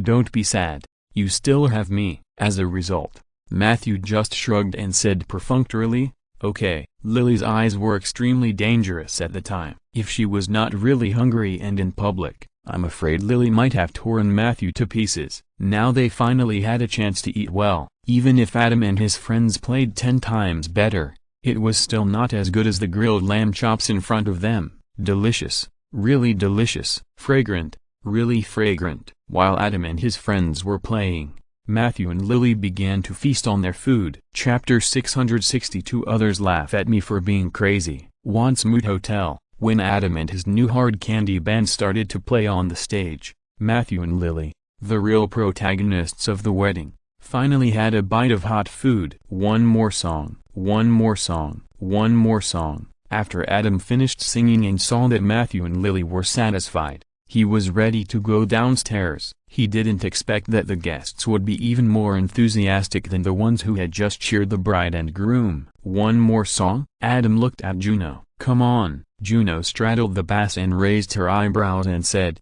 "This time we can sing a song that fits the occasion. How about Time of Your Life by Green Day?" This song, Your Good Day, was a song from Green Day's album Big Break 2 years ago. Because the melody is full of blessings for people at a turning point in their lives, it has been sung frequently at weddings in recent years. It is considered a very appropriate wedding song. After a few years, it will even be regarded as a cliché wedding song that cannot be more tacky. But this also shows the classic nature of this song. At this time, it is still very trendy. Then come on. Adam's mood also rouse. Songs are very contagious. They infect others. Naturally, they will also infect oneself. Anyway, Adam feels that he is very happy now. Of course, it is not just Adam. Juno is in high spirits. Karen plays the keyboard smoothly. Heather plays both drums. Add to that the freestyle of the little angel Tatiana, and the audience is stunned. What kind of godly group is this? With such good looks and strength, why don't they debut? Oh my god. Adam and the others, Ted opened his mouth to speak, but couldn't organize his words for a while. Too exaggerated, too exaggerated. After eating, Matthew, who was not hungry, was also stunned. That's right, they are also music lovers. Yes, who is not a music lover in American TV series? Who can't play a few instruments? Ted can play the piano and guitar. Matthew can play the guitar and drums, and he has imagined forming a band with his sons in the future. The prodigal Barney can play the piano, guitar, and trumpet. Lily can play the violin and French horn, but they are all hobbies, and they can only play a few instruments. Who would have thought that Adam and his band were so professional and had such a strong appeal on the spot? Ted and Matthew now felt like the giant Ballenshell in soccer, almost shouting, "At this moment, I'm going to explode." But unfortunately, the fire in Ted's eyes never exploded, because they didn't have the enchanting spirit of Giant Bao, who took a shower in public and smiled back even with his butt half pulled up. Therefore, Ted and his band just watched in shock from the audience, and finally didn't step on the stage to participate in the performance. One song after another, the reborn New Fruit Hard Candy Band pushed the mood of this wedding to the highest point. Not only did the guests not want to leave, but even the bride and groom, who were supposed to go directly to their honeymoon, could not move their legs. In the end, it was the limousine driver who was waiting outside, who waited and couldn't wait any longer, and was afraid that the bride and groom would miss the plane, so he came in to urge them, and ended this sudden carnival. Matthew and Lily left reluctantly. Adam announced the end of the show despite everyone's reluctance. Even for freestyle, Tatiana was exhausted. Adam saw the eagerness in Heather's eyes. It was obvious that she was anxious to send Tatiana back to rest. Mother and daughter are connected by heart. That's how it is. The wedding was finally over. Adam drove, took Juno and the others home. In the car, Tatiana was still learning to sing. Adam and the others reminded and agreed from time to time, and they were all having fun. When they drove near the apartment, Adam's eyes fixed and he made a sound of surprise. "What's wrong?" Juno, who was sitting in the passenger seat, turned her head and looked over. "A colleague from the hospital." Adam drove the car to the side of the road and stopped it. He unbuckled his seat belt and got out of the car. "I'll go take a look." "Juno, you guys pay attention to safety, be careful." Juno and the others also saw it at this time and shouted with concern, "I know." Adam closed the car door, waved at them, looked at the traffic on both sides, and shouted to a white coat walking in the middle of the traffic, "Dr. Svedek, are you okay?" "I'm fine, I'm so fine." Dr. Dave Svedek, a psychiatrist at the medical center and the boyfriend of Dr. Susan Lewis in the emergency department, was staggering in the traffic. When he heard Adam's words, he opened his hands and laughed. "I've never been better than now." Oh, shit. Adam watched a car almost hit him, but he didn't care at all, and immediately guessed what happened. Joe Sheeran once said, "You stare into the abyss, and the abyss is also staring at you." Psychiatrists who can get into the hearts of mentally ill people usually have mental problems. This Dr. Svedek is also a well-known psychiatrist. Now it seems that he has also been stared at by the abyss. Adam glanced at the traffic, calculated in his mind, and then ran in quickly, carrying the laughing Dr. Svedek out of the traffic. "Dr. Svedek, what happened?" Adam let go of him and asked softly when they reached the side of the road. "You don't know?" Dr. Svedek looked surprised, then pointed to the high-end apartment building not far away and laughed. "Look." Adam looked in the direction he pointed, and his face suddenly changed. He saw a figure with his hands open, jumping down from the roof. Several more gunshots came from there. Bang, bang. Dr. Svedek used his hands to imitate the sound of a collision after jumping off the building, and then pointed his hand at his temple with the gun, making a gunshot sound. "What happened?" Adam's face became serious. "This is no longer a problem of Dr. Svedek committing suicide alone. This is clearly a series of suicides." "Liar. All liars." Dr. Svedek laughed and said, "He deceived the whole New York, the whole world. Tonight, New York will bloom with brilliant blood. Isn't this very interesting? Ha ha ha." "Who is the liar?" Adam's heart moved, and he grabbed Dr. Svedek's shoulders, shook him, and shouted, "Speak clearly." "Martin Channing." Dr. Svedek laughed and said, "He deceived the whole world. Tonight, thousands of New Yorkers will lose everything because of him." People who have sudden cardiac death, jump off the rooftop, and shoot themselves will never be alone on the road tonight. At this point, he raised his hands to the traffic and shouted,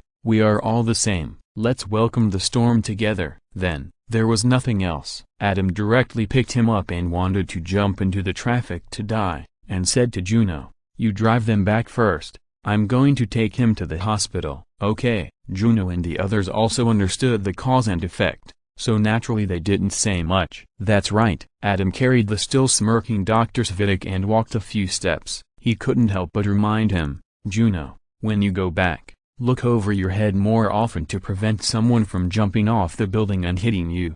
Don't go out after you get home, and don't stick your head out of the window to prevent stray bullets." "Don't worry." Juno nodded. Adam was relieved after repeated reminders. After all, his community is a very high-end community, and all the people living in it are rich. And Caroline Channing's father, Martin Channing, will be the king of killers tonight. Dr. Svitek, as a doctor, must have saved a lot of money over the years. He was probably fooled into it. As a psychiatrist, he had accumulated too many negative emotions psychologically, was quite tense, and had a bad temper. Now there is the stimulation of returning to the pre-liberation era, so it's no wonder that he went crazy. P.S. Thanks to Emperor Z for the reward. Chapter 663, so poor that there is no money for the medical center. Adam took the crazy Dr. Svitek to the hospital by taxi. What happened? Dr. Susan Lewis, who was standing at the nurse's desk writing medical records, looked up and immediately came over. He needs to be taken to the psychiatric department for special care. Adam reminded her after telling her what happened. How could this happen?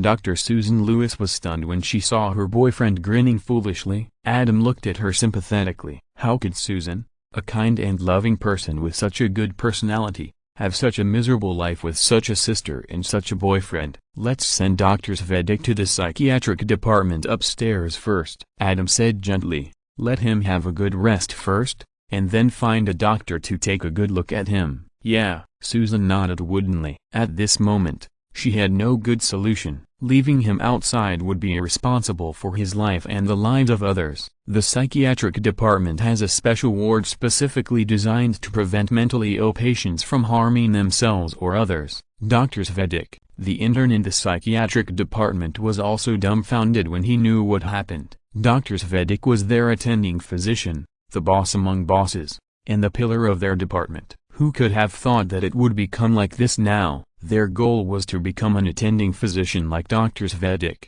but now seeing the miserable state of their ultimate goal, their determination to work hard was instantly dampened. It turned out that the rumors in the department were all true. This life was unbearable. First find a ward and let Dr. Svitek rest for a while, Adam instructed. Then call Dr. Jason and ask him to come over and help Dr. Svitek with psychological counseling.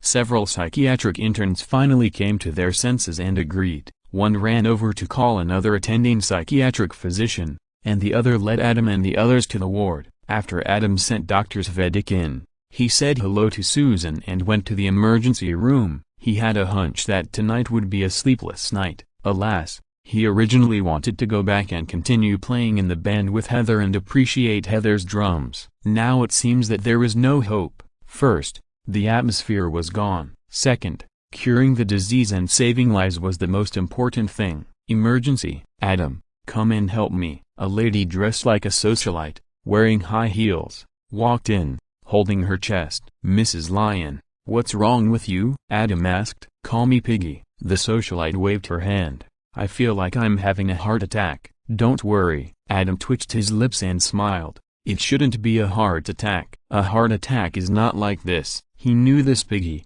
who was very exaggerated. After marrying a rich man, she lived the life of a socialite every day. Some time ago, it was popular in their socialite circle to show off their promotion and salary increase. That is, they were promoted to mothers and let their rich husbands give them bonuses. Many socialites like them became socialites after marrying rich men, and there must be a lot of prenuptial agreements. They have no chance of getting rich husbands' assets. They can only count on how much money they will get when they get married, how much money they will get every year after marriage, how much money they will get if they don't divorce after a few years of marriage, and how much money they will get for having children, etc. Everything is clearly marked with a price tag. Of course, after becoming wealthy socialites, they would not resist. They consulted lawyers again and again, and confirmed that the prenuptial agreement was unavoidable. After communicating with their socialite sisters, they also reached the same conclusion. They could only temporarily put aside their thoughts of turning over and taking fixed salaries and bonuses to live a carefree life. When it became popular to show off children in the circle, Peggy followed the trend and bought a pair of twins. Socialites like them are responsible for being beautiful, so how could they give birth to children themselves? So a while ago, the medical center had a classic scene. In the delivery room, there were painful cries of pregnant women who had a normal birth. Outside the delivery room, Peggy, who got the news and rushed over, disdainfully ordered her servant to go in and remind the pregnant woman to keep her voice down, because it was too noisy. After being scolded by Dr. Montgomery, Peggy thought about it and magnanimously left the delivery room, ran to the emergency room, and chatted with Adam. That's right, the circle of real rich people is actually not big. Adam naturally met Peggy and her husband in New York. As the youngest self-made billionaire, Adam is handsome, talented and rich, so he is naturally the topic of gossip among celebrities. Celebrity Peggy will not miss this opportunity. With a prenuptial agreement, she has no unspeakable thoughts. She is not stupid. Her life is at its peak now. If something happens with Adam, it will probably be a mess because Adam will definitely not marry her.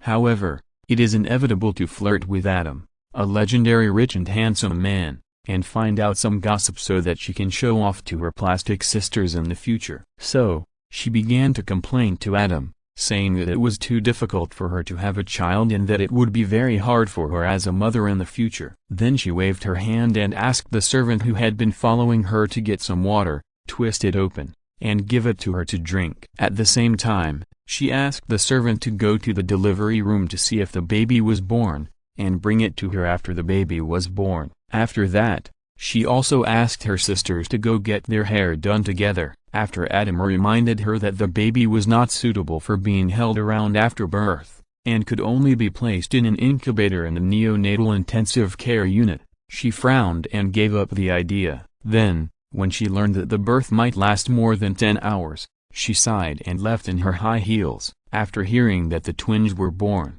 she still disliked the boy among the twins as a defective product and refused to hold him. Of course, she was just in a bad mood and asked the servant to hold the daughter who was not a defective product.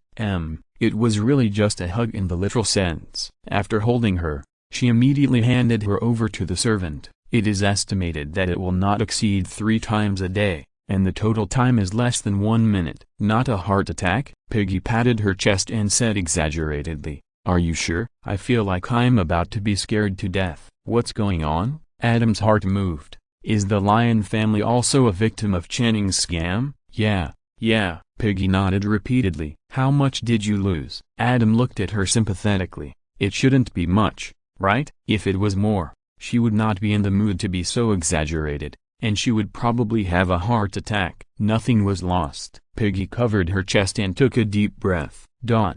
Adam's mouth twitched. Although we didn't lose anything, we are scared. Peggy understood Adam's eyes and explained seriously, David almost invested, but he didn't invest because his business was expanding recently. I was scared to death when I thought that our family almost went bankrupt. There are several sisters in our circle who were driven out of their mansions and left with nothing because their husbands went bankrupt, seeing them so poor that they don't even have money. We are really scared to death. It's terrible. Chapter 664, Two Broke Girls Meet Again. Medical Center. Although Peggy was very exaggerated, but Adam still believed her words, because he could see that Peggy was indeed frightened. Yes, anyone who lives in heaven and almost falls into hell will be terrified. Adam still checked Peggy, and after confirming that there was no problem, he was ready to get some latest news about the Channing scam from her. The socialite circle like them is the most informed, but unfortunately, Peggy was faking a heart attack, while many people were real heart attacks. The emergency room was soon overwhelmed. I like this Channing family, Christina looked at the heart patients who were constantly pushed in, her eyes shining. When you are defrauded of all your wealth one day, and your house and everything are taken away, and you are still in debt, then you can say that you like the Channing family, Adam complained. That's because they are greedy and stupid. Christina said indifferently, you dare to believe even such an exaggerated return guarantee? Are you sure you don't want to go to the psychiatric department? Oh, yes. There is no one there. The attending doctor of the psychiatric department is crazy. Stop, Richard. The chief of surgery, got the news and rushed over overnight. He stopped everyone and said with a dark face, now I announce a message. Any doctor or nurse who has invested in the Channing Foundation is not allowed to participate in the operation. Go back and have a good rest. This is not a request, but an order. When he said this, he stared at Adam, Dr. Burke, Dr. Shept and others. Obviously, most people don't have the spare money and qualifications to invest in the Channing Foundation, which was previously very popular and was passed down as a secret cash cow by the rich circle. Only super rich people like Adam, and famous doctors like Dr. Burke and Dr. Shept who have a super high income of at least $2 million a year, have this qualification. And Dr. Burke and others are the pillars of the medical center. If they are affected by the Channing scam and their emotions are not right, causing surgical errors, then the medical center will be in big trouble. Adam and his friends looked around, looked at each other, and smiled. It was obvious that they were all very calm. No, right? Seeing this, Richard, the chief surgeon, let out a long sigh, but still looked around to confirm. We will investigate later. If you violate the hospital regulations, you will be fired. So if you have any investment, go back and have a good rest now. This is the last chance. Seeing that there was really no one, he nodded. Very good. Let's get started now. Everyone started to act immediately. Dr. Duncan, there are a lot of patients tonight. You will be the main surgeon alone. Richard, the chief surgeon, called Adam. Is it okay? Of course. Adam nodded. Yes. Richard, the chief surgeon, nodded and looked at Christina who was expecting. Dr. Yang, you will also be the main surgeon tonight, and I will assist you. Thank you, chief surgeon. Christina was overjoyed. Chief surgeon, you? Adam noticed something was wrong. There were so many patients tonight, but the chief surgeon, the main force, did not perform the main surgery, but assisted Christina who had no experience. This was obviously a problem. Rules are rules. Even if I am the director, I cannot violate them. Chief of surgery Richard said with a dark face. Dr. Yang, what are you waiting for? Oh. Christina immediately hurried to the operating room. Chief of surgery Richard followed expressionlessly. Adam looked at his back and didn't know whether to laugh or cry. It turned out that Chief of surgery Richard was also a victim. No wonder he felt so deeply. However, with his identity, status, wealth, and being in New York, it was unexpected but reasonable that he was one of the victims of Channing's scam. Adam and his team were doing their best to rescue the victims of Channing's scam. Over there, a tall blonde girl got the news, hurriedly ended her graduation trip, and flew back to the Manor Mansion in New York. Outside the mansion, a police car stopped here. A trace of panic flashed in the blonde girl's eyes, and she didn't dare to get out of the car for a while, because she was worried that they were here to arrest her. Who made her called Carolyn Channing? The surname Channing had given her countless glory in the past, but now it is endless pain, because if nothing unexpected happens, after today, Channing will become the most hated surname by New Yorkers. Then, while she was hesitating, two policemen came out with a man. I am no longer a princess, but just a commoner. The blonde girl Carolyn was stunned, and this thought flashed through her mind. Then she felt endless anger. It was this man, the man she trusted, who betrayed her trust and made her perfect world collapse in an instant. But then she thought again. It was also this man who read her bedtime stories, taught her to tie her shoelaces in a childish way, taught her to count from childhood, and gave her endless love. Her best friends were neither as rich as her nor as loving as her father. Their fathers were really just fathers. Apart from providing them with some material foundation, there was almost no fatherly love. And this man was not only her father, but also her good father. Thinking of this, Carolyn could no longer control herself. After getting off the car, she ran to the man crying, "Dad, At this moment, she didn't care about the princess, the perfect world, the endless glory, the endless loss and pain of falling from heaven to hell. She only knew that the man in handcuffs in front of her was her good father, the person who loved her most in the world. Even if everyone in New York and the world can scold and hate him, but she alone can't. "Sorry, baby." Martin Channing looked at his precious daughter apologetically and distressedly. "Don't worry, everything will be fine." Yeah. Caroline was blocked there, nodding repeatedly with tears. Martin Channing looked at his precious daughter who had only love and no hatred in his eyes, and smiled as he got into the police car. "William." Caroline watched the police car leave. She wanted to enter the mansion but couldn't because it was blocked. She could only call her boyfriend for help. "Sorry, the number you dialed is out of service. Please call again later." William, her boyfriend who was originally trying to marry her, was always enthusiastic and proactive towards her, and was so annoying to her that he once stuck to her, but couldn't get through at this time. Although the telecommunications services in the United States are rubbish. But this is Manhattan, where even alien signals can be received. What happened is self-evident. Caroline carried her gifts and had nowhere to go. Her mansion, her credit card, her 800 million trust, everything she had was sealed. She could only endure that humiliation and go directly to her boyfriend William's mansion. But unfortunately, Ning is now the biggest disaster, and everyone avoids her like a snake or scorpion. William's villa was brightly lit, but Caroline was told by the servant that William's family was not at home. Caroline left in tears. Then, she began to look for her girlfriends. But the world of the rich is too realistic. She found 5 girlfriends in a row, just wanting to have a place to stay. But unfortunately these 5 girlfriends were like her boyfriend William, staying indoors and letting the servants convey the news that they were not at home. Woo. Caroline, whose legs hurt from walking and her heart hurt even more, walked out of the community of the 5th girlfriend and sobbed in an empty corner. What about the good sisters who promised to be together for life? They are all childhood friends who have grown up together. A plump figure walked by, took a few steps, then turned around and looked at the crying girl, paused, and turned away again. However, after walking a few steps, she stopped again when she heard crying behind her. She gritted her teeth, clenched her fists, turned around and walked back. "Caroline Channing, are you okay?" Caroline, with tears in her eyes, looked over and said hesitantly, "Max, P.S.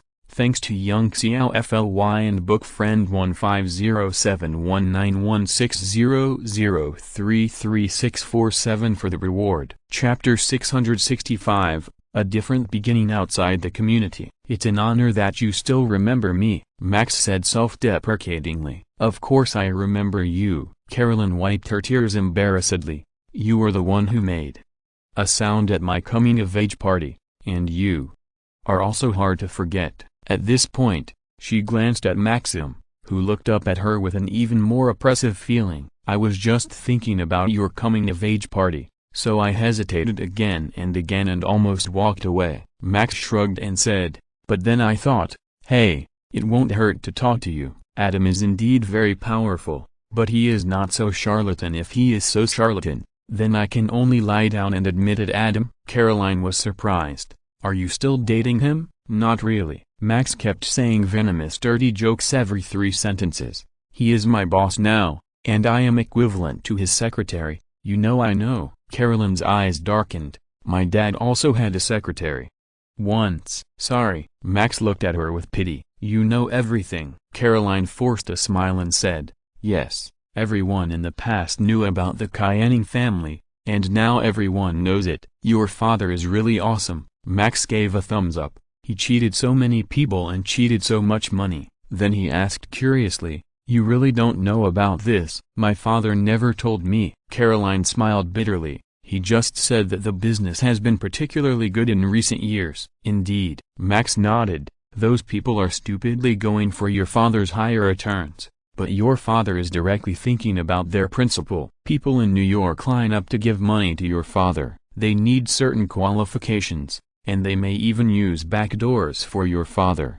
How can the business be bad?" Caroline lowered her head in shame. This used to be her greatest pride, but now it is her biggest scar. She doesn't blame her father. She has been taught by her father since she was a child, and she knows that this kind of thing can only be known by herself, not to mention not telling her daughter. She can't even tell it in her sleep or dreams. What are your plans now? Max glanced at her. I don't know, Caroline said sadly. I have nowhere to go. I can't contact my boyfriend or my best friends. I can't get through on the phone. They're all away. I don't want to be humiliated anymore.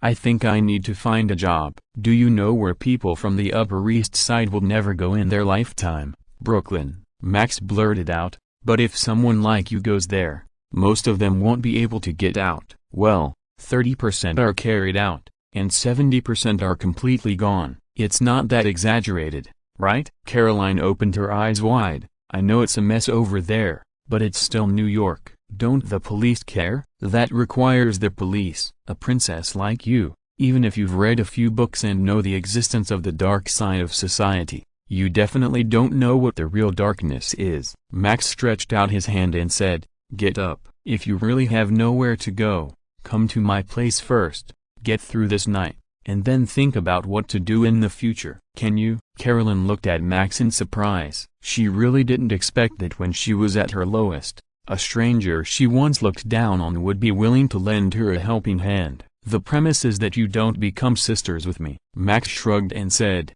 as for the reason, you can think about it slowly. It's been 4 years. You still remember? Caroline stretched out her hand and held Max's hand. Max pulled her up, straightened her flowing golden hair, and said self-deprecatingly, don't worry, no one wants to get close to me now. The richer they are, the less willing they are. Adam is the youngest billionaire. He has nothing to get. He won't offend so many people for me. Wow. Max looked at her in amazement.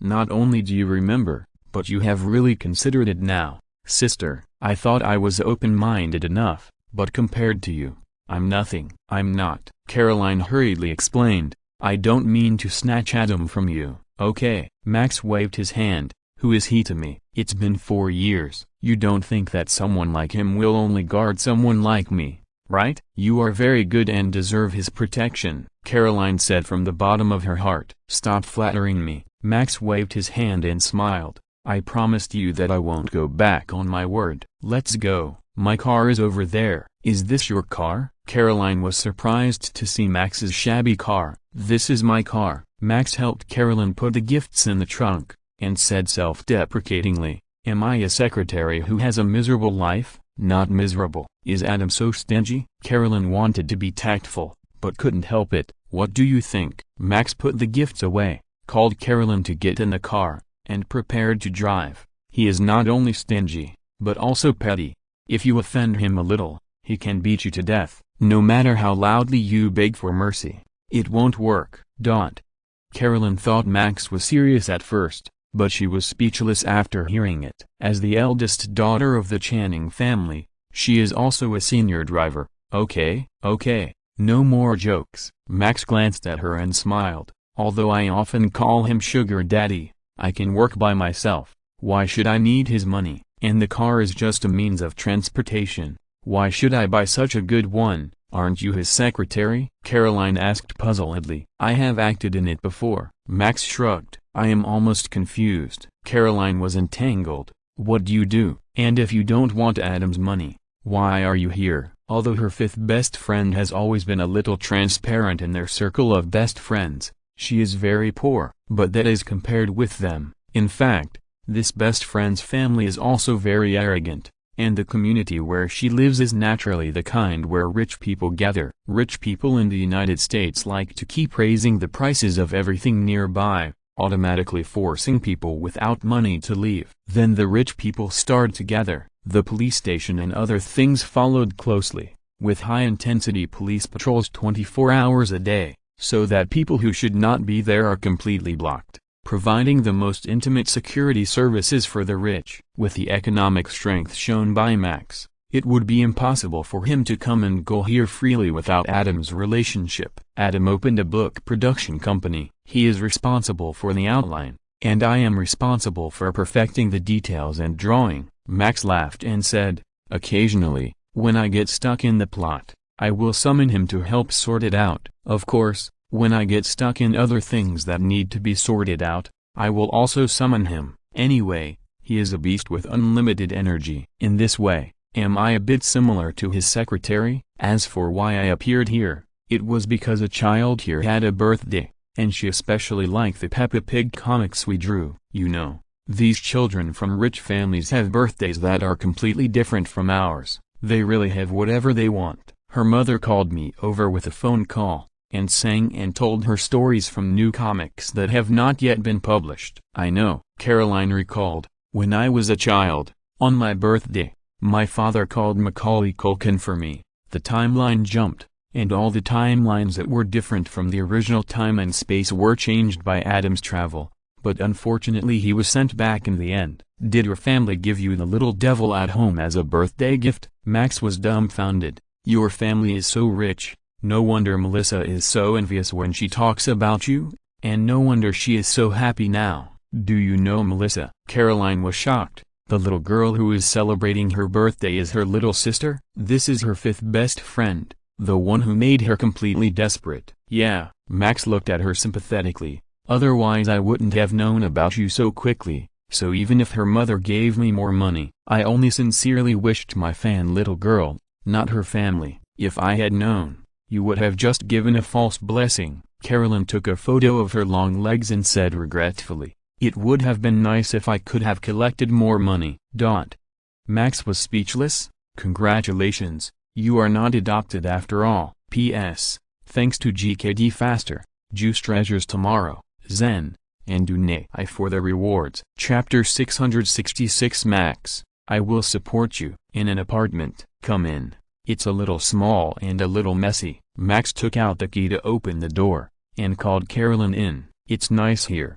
The lights came on. Carolyn looked around, and gave a decent answer. As for small, it certainly can't be compared with her manor house, and it even feels smaller than her dressing room. As for messy, there are a lot of various drawing papers randomly placed, and it is obvious that there is no servant to take care of it all the time. But as a top student at Wharton Business School, now she is experiencing this feeling of weightlessness from heaven to hell, and she naturally loses the interest in talking about Versailles. How much is the rent here? Carolyn's calculation, which was cultivated by her father since she was a child, was automatically turned on after her father was arrested. Rent? Max shook his head. I really don't know. You don't know? Caroline was surprised at first, then suddenly said, did Adam rent it for you? No. Max threw his things away and lay on the sofa. This is what I just bought, so I don't know how much the rent is here. You bought it? Carolyn looked at this 2-bedroom,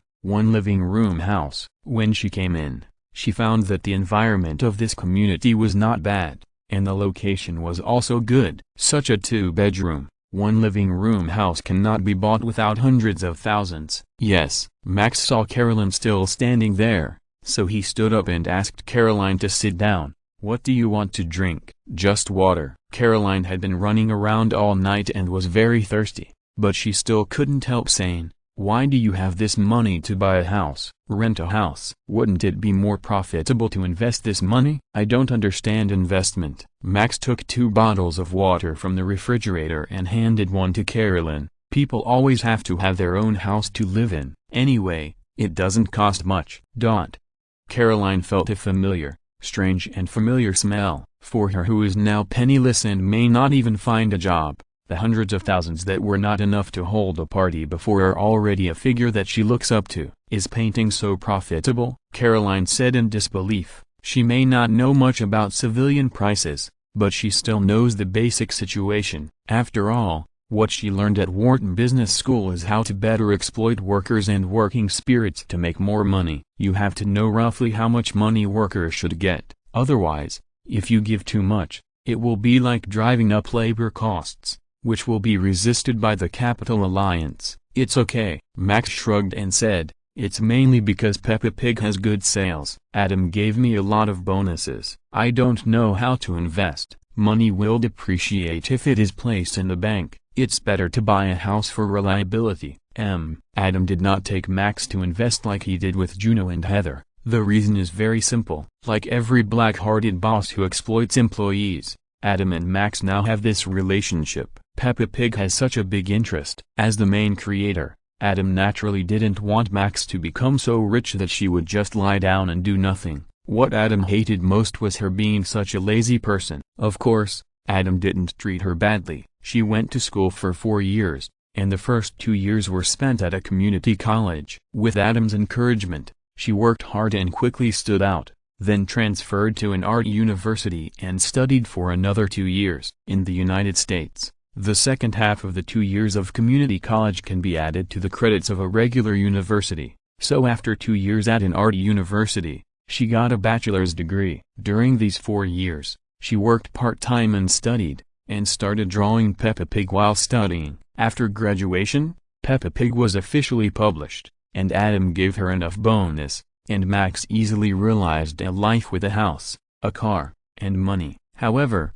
apart from this house and that broken car, the bulk of Max's expenses were actually buying things for Adam, things worth thousands or tens of thousands. It really didn't hurt to spend them. Adam advised her many times, and often complained that she was used to paying money and felt uncomfortable if she didn't. Every time she hugged Adam in her arms, she said proudly, "A sugar baby who doesn't want to take care of a sugar daddy is not a good sugar baby. Just think of it as early retirement. I will take care of you." Therefore, Adam did not give Max any bonuses after that. He directly saved it for her and prepared to give it to her in a few years to save him from spending it all. What a pity. Carolyn thought about it. It's not that she had bad intentions, but her education made her instinctively reject the idea of not making money from money after getting the first pot of gold, but putting it all in one place. This is the thinking of the poor. Your sofa. As soon as Caroline sat down, she noticed that the sofa was broken and asked in surprise, "Why don't you change it?" "I've changed it several times," Max shrugged and said, "but it broke as soon as Adam came, and then I just didn't bother to change it." Carolyn paused, not knowing what to say, and she didn't even know whether she should continue sitting. At this time, Max had turned on the TV. On TV, of course, it was Martin Channing's Explosive News. Max changed several channels in a row. "All of them." "No need to change it," Caroline said firmly. "This is expected." "I also want to see what the public opinion is like." "Are you sure?" Max kindly reminded. "Your father has exposed this guy this time. No one will say good things about him." "It doesn't matter." Caroline straightened up and stared at the TV. "I can stand it." A few minutes later, "Turn it off. Turn it off." Carolyn could no longer stand the various creative insults to her father on TV. This completely broke her imagination. "Can you insult someone like this? I told you a long time ago." Max shrugged, looked at Carolyn, and said seriously, "It seems that you really know nothing about the life of the lower class. This is just the beginning." "Is the life of the lower class like this?" Carolyn panicked. "This is not even 1/10,000th of it." Max looked at this princess who was once high and mighty with sympathy. "Let me tell you this, you are now like a maid who is left alone at Schwarzenegger's house at night." "What do you mean?" Carolyn was puzzled. "You will be severely ravaged by this real society," Max said jokingly.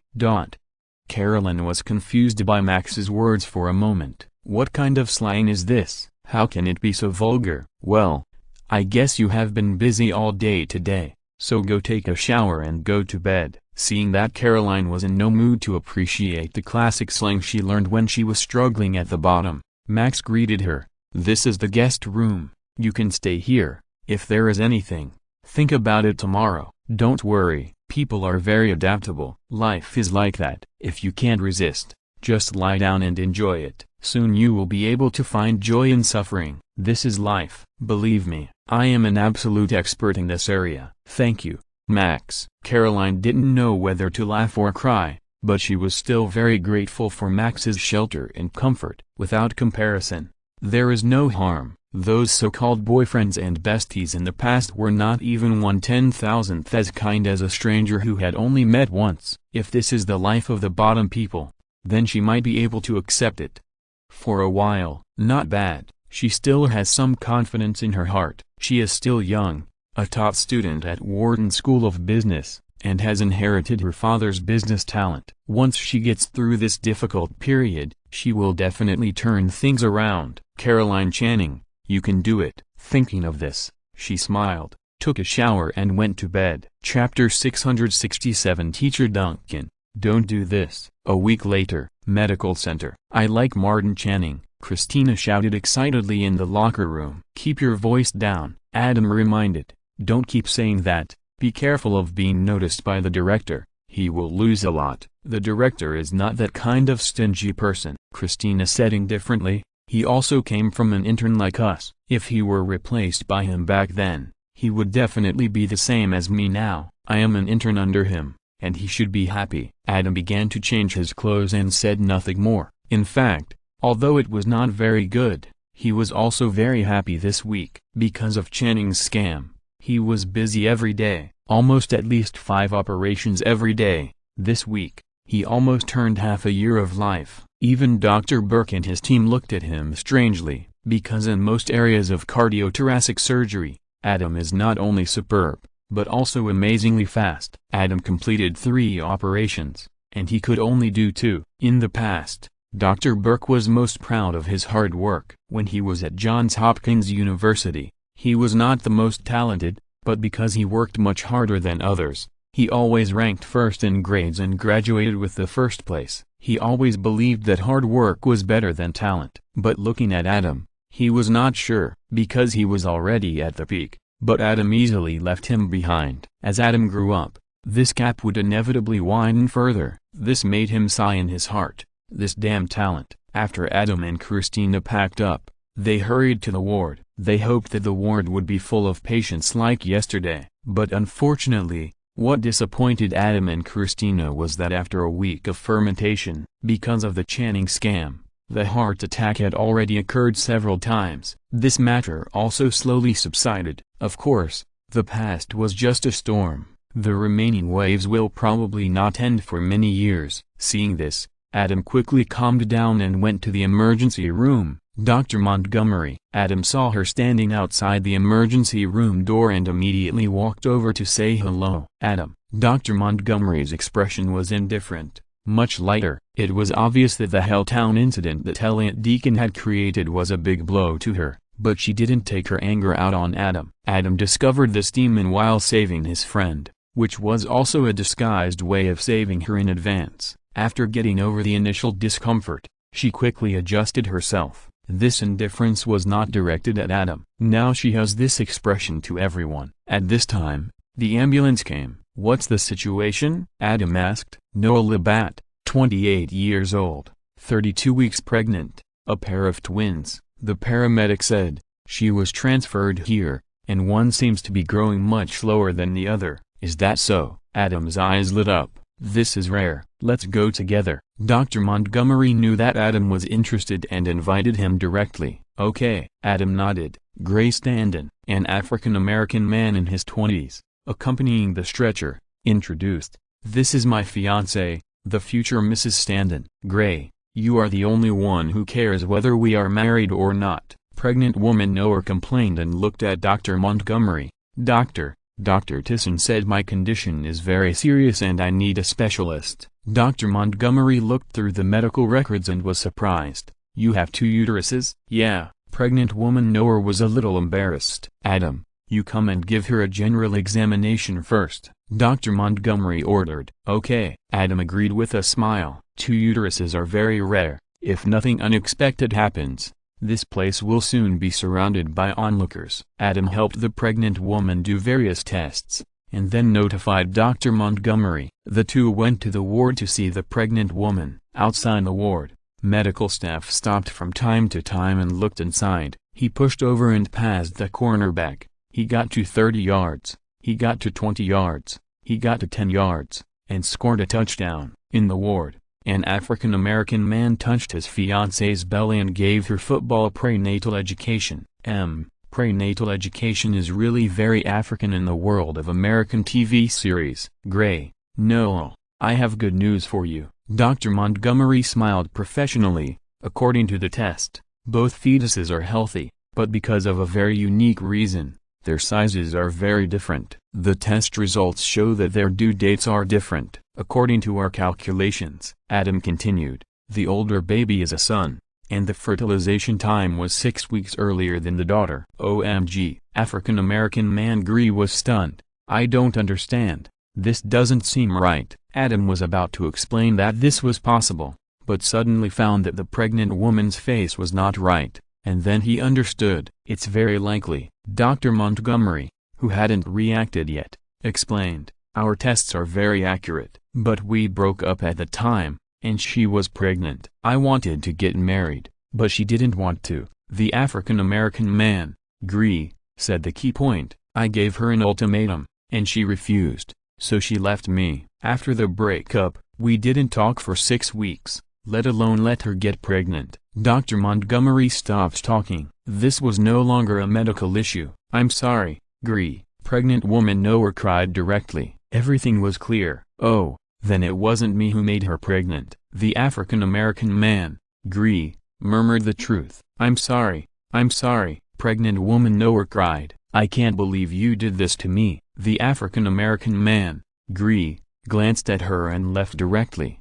Don't leave. Pregnant woman nowhere cried out in pain. Ah, she's breathing too fast, and the fetal heart rate is a little slow. Adam reminded. Lie down and take a deep breath. Nowhere, do you have cramps, contractions, or pressure? Dr. Montgomery stepped forward and held down the pregnant woman. I can't do it without him. The pregnant woman obviously had contractions, but she didn't want to face it alone. Adam, go and pull him back, Dr. Montgomery shouted. Okay. Adam immediately ran out and caught up with the African-American man, Gree, but no matter how he was persuaded, he was determined to leave. With that indifference, Adam gave up the idea of forcibly pulling him back. Where is he? Dr. Montgomery said dissatisfiedly when he saw Adam coming back alone. He doesn't want to come back. Adam stepped forward to help Dr. Montgomery and comfort the pregnant woman. Nowhere, who is the father of your daughter? Otherwise, ask him to come and accompany you.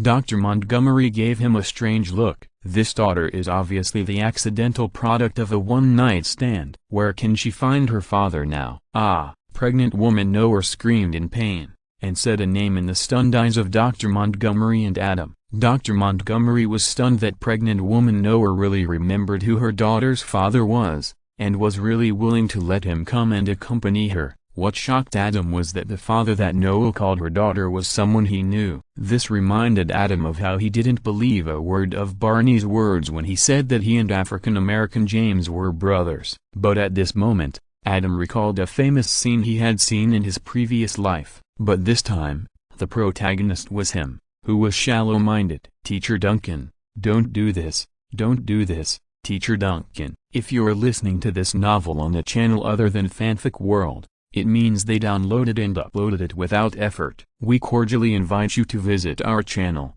Mundo Fanfic Novelist. There you'll find the original version of this story and you can explore many other novels of various genres. We are waiting for you to immerse yourself in a world of incredible novels. Chapter 668. Happiness will definitely knock on the door of medical center. Where's the phone? Dr. Montgomery asked. How can we contact without a phone? It's in my phone. Pregnant Noah cried out in pain. No need to look for him. Adam, who kept hitting himself in the face in his mind, smiled bitterly and said, I know him. I'll call him. You know him? Dr. Montgomery and pregnant Noah looked at him at the same time. He's my friend. Adam smiled awkwardly, took out his phone and called Joey, told him what happened, and asked him to come over quickly. That's right.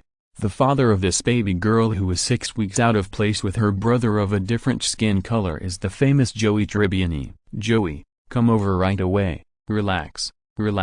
Adam comforted. Damn it, she's in premature labor, Dr. Montgomery said. We must give her an emergency cesarean section immediately, and prevent another birth. What? Pregnant Noah screamed in fear. Don't worry, everything will be fine. Adam looked at her and comforted her. But we need to do the surgery now. We can't wait for Joey, but I promise, when you open your eyes, Joey will appear in front of you.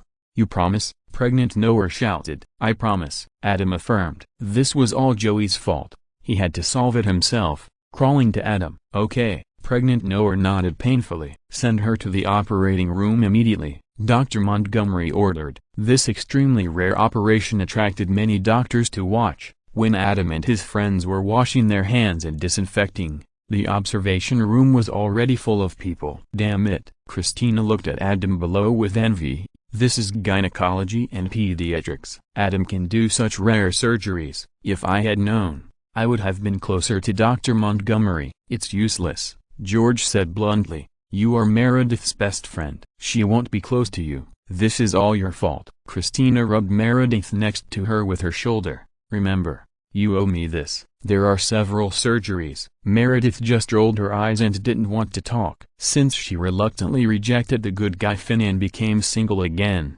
Dr. Shept, who should have looked for her, has never taken any action. This made her feel like she had lost hundreds of billions. The whole person was empty and very uncomfortable. The operation was in progress. When the pregnant woman's belly was cut open, the two connected uteruses were exposed inside. The doctors in the observation room on the second floor couldn't help but stick their heads out to look. Even the anesthesiologists and nurses in the operating room did the same thing. It's amazing, Adam couldn't help but admire. Yes, Dr. Montgomery had only seen it once. I'm going to cut it open. Adam, move the upper uterus so that I can touch the one below. Understood. Adam nodded. We all know your level, Dr. Montgomery reminded, but I still have to remind you that when you hold uterus number 2, I only have 120 seconds to take baby number 1 out of uterus number 1. If you accidentally move due to hiccups or something, you may tear the uterine wall and kill the child. I know. Don't worry, Adam said confidently. Okay, I believe you. Dr. Montgomery glanced at him. The operation continued. The premature boy was successfully taken out. Adam, I'm going to make a hole in uterus number 2. Please make sure she doesn't move, Dr. Montgomery reminded. Okay. Wait. Adam suddenly felt that uterus number 2, which he was holding in his hand, began to tremble. She's trembling. I need her to be quiet. Montgomery glanced at him. Wait a minute. Adam couldn't bear to hold her tightly, fearing to hurt her, so he could only comfort her with words. Baby, I'm your Uncle Adam, your father's good friend. Our first meeting is in this kind of occasion. Isn't it amazing? I know you are scared, but don't be afraid. Uncle Adam is always with you and protecting you. No one will hurt you. You can sleep peacefully. As Adam spoke, the trembling uterus number 2 gradually calmed down. Adam nodded to Dr. Montgomery. Well done, Dr. Duncan. Dr. Montgomery performed the final suture with a smile on his face. Puff. In the observation room, many people who saw this scene burst into laughter. There are all kinds of strange people and things around Dr. Duncan. The operation is over. Adam came out of the operating room and saw Joey standing there with a confused look on his face. How is it, Adam? Very smooth, Adam said with a dark face. Not only did we successfully deliver your son by cesarean section, we also comforted your daughter who was afraid and wanted to be born early. Son, daughter, Joey said with a bitter face. What's going on? On the phone. In order to speed up, Adam simply told Joey to come over and see the child. You've brought this upon yourself, don't you know? Adam sneered. Chandler and Monica are about to have a baby. Ross and Rachel's child can almost walk, and Phoebe and Mike are about to get married. Why are you still the same? It's really not my fault, Joey said aggrievedly. That was half a year ago. My mentality hadn't changed then. Besides, Noel said she was pregnant and it was very safe and she didn't need any contraception. How could I know this would happen? Seriously, are you sure? You're lucky. Adam thought about it and agreed. Joey has changed a lot in the past 6 months, so it's not easy to blame him for the past. He couldn't help but laugh. You have a daughter now. I was just talking to her. Joey was confused again. Isn't my daughter still not born? Indeed, she hasn't been born yet. Adam laughed. But she can feel what my uncle says and she's very obedient. I guess she'll be a well-behaved little cutie. So you're lucky. Really? Joey couldn't help but smile when he heard that. Last time he met the pair of sisters who used his gold, he had a strong feeling for the 2 children who were related by blood. If the sisters were not in line with his aesthetic taste, he would have probably pursued one of them to give the child a complete family. To be honest, seeing his good friends around him getting married and having children, and with the warning of Barney's poisoning incident, he, who is already in his 40s, really doesn't want to continue to be a playboy. But it's not easy to find a partner. I want to propose to Noelle, Joey suddenly said. Are you sure? Adam frowned. Noelle is not like Monica, Rachel, Phoebe and others. You should think about it again. You don't have to get married to be a father. This Noelle first rejected her boyfriend's proposal, then fooled around with Joey while pregnant, not afraid of hurting the baby in her belly, and then it was obviously not a one-night stand with Joey, and then returned to her ex-boyfriend and agreed to his proposal. This series of behaviors does not seem like a good person. I'm sure. Joey moved himself. I want to give my daughter a complete family. Don't be impulsive. Adam was not optimistic about him and Noelle, and advised, let's discuss it with everyone first, and who knows when Noelle's fiancé will think it through and come back to find her. The boy is his. Don't you want happiness to knock on your door? Joey. P.S. Thanks to Yi Huang Hun, Dababai, and the most handsome male protagonist for the rewards. Chapter 669. Who is closer between us? Medical center. Don't think about it. Come with me. Adam patted Joey's shoulder. Where are we going? Joey asked. To meet your son. Adam smiled playfully. If you succeed in proposing to her, you will not only be the father of your daughter, but also the father of this boy. For such a big thing, you naturally have to meet her before you can consider it carefully. That's right. Joey nodded. Neonatal intensive care unit. Which one? Which one? Joey stood outside the glass window, looking inside, looking forward to it, pointing to the cutest one. Adam, is it him? No, Adam said with a suppressed smile. Joey obviously didn't know what Noelle's boyfriend was like, and pointed to a few more cute children in his eyes. But Adam shook his head mercilessly. I can't guess, just tell me. Joey was not in the mood to guess. There were so many children inside. Who knew which one it was? Ready. Adam looked at him solemnly. Look in the direction of my finger. That's your future baby son. Dot.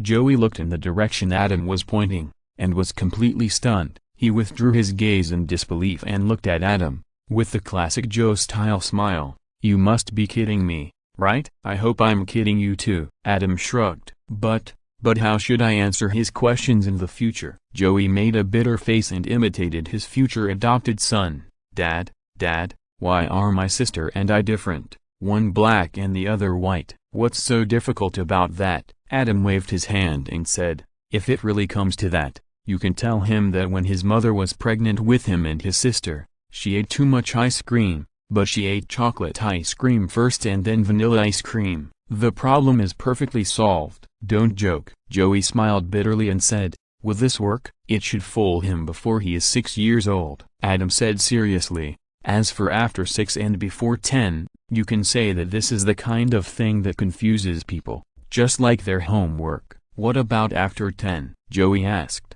That's even easier. Adam said with a smile. If he asks you this question again, just tell him not to ask it again, because this question involves discrimination, and whoever asks it is a racist. Perfect solution to all problems. Makes sense. Joey's eyes lit up.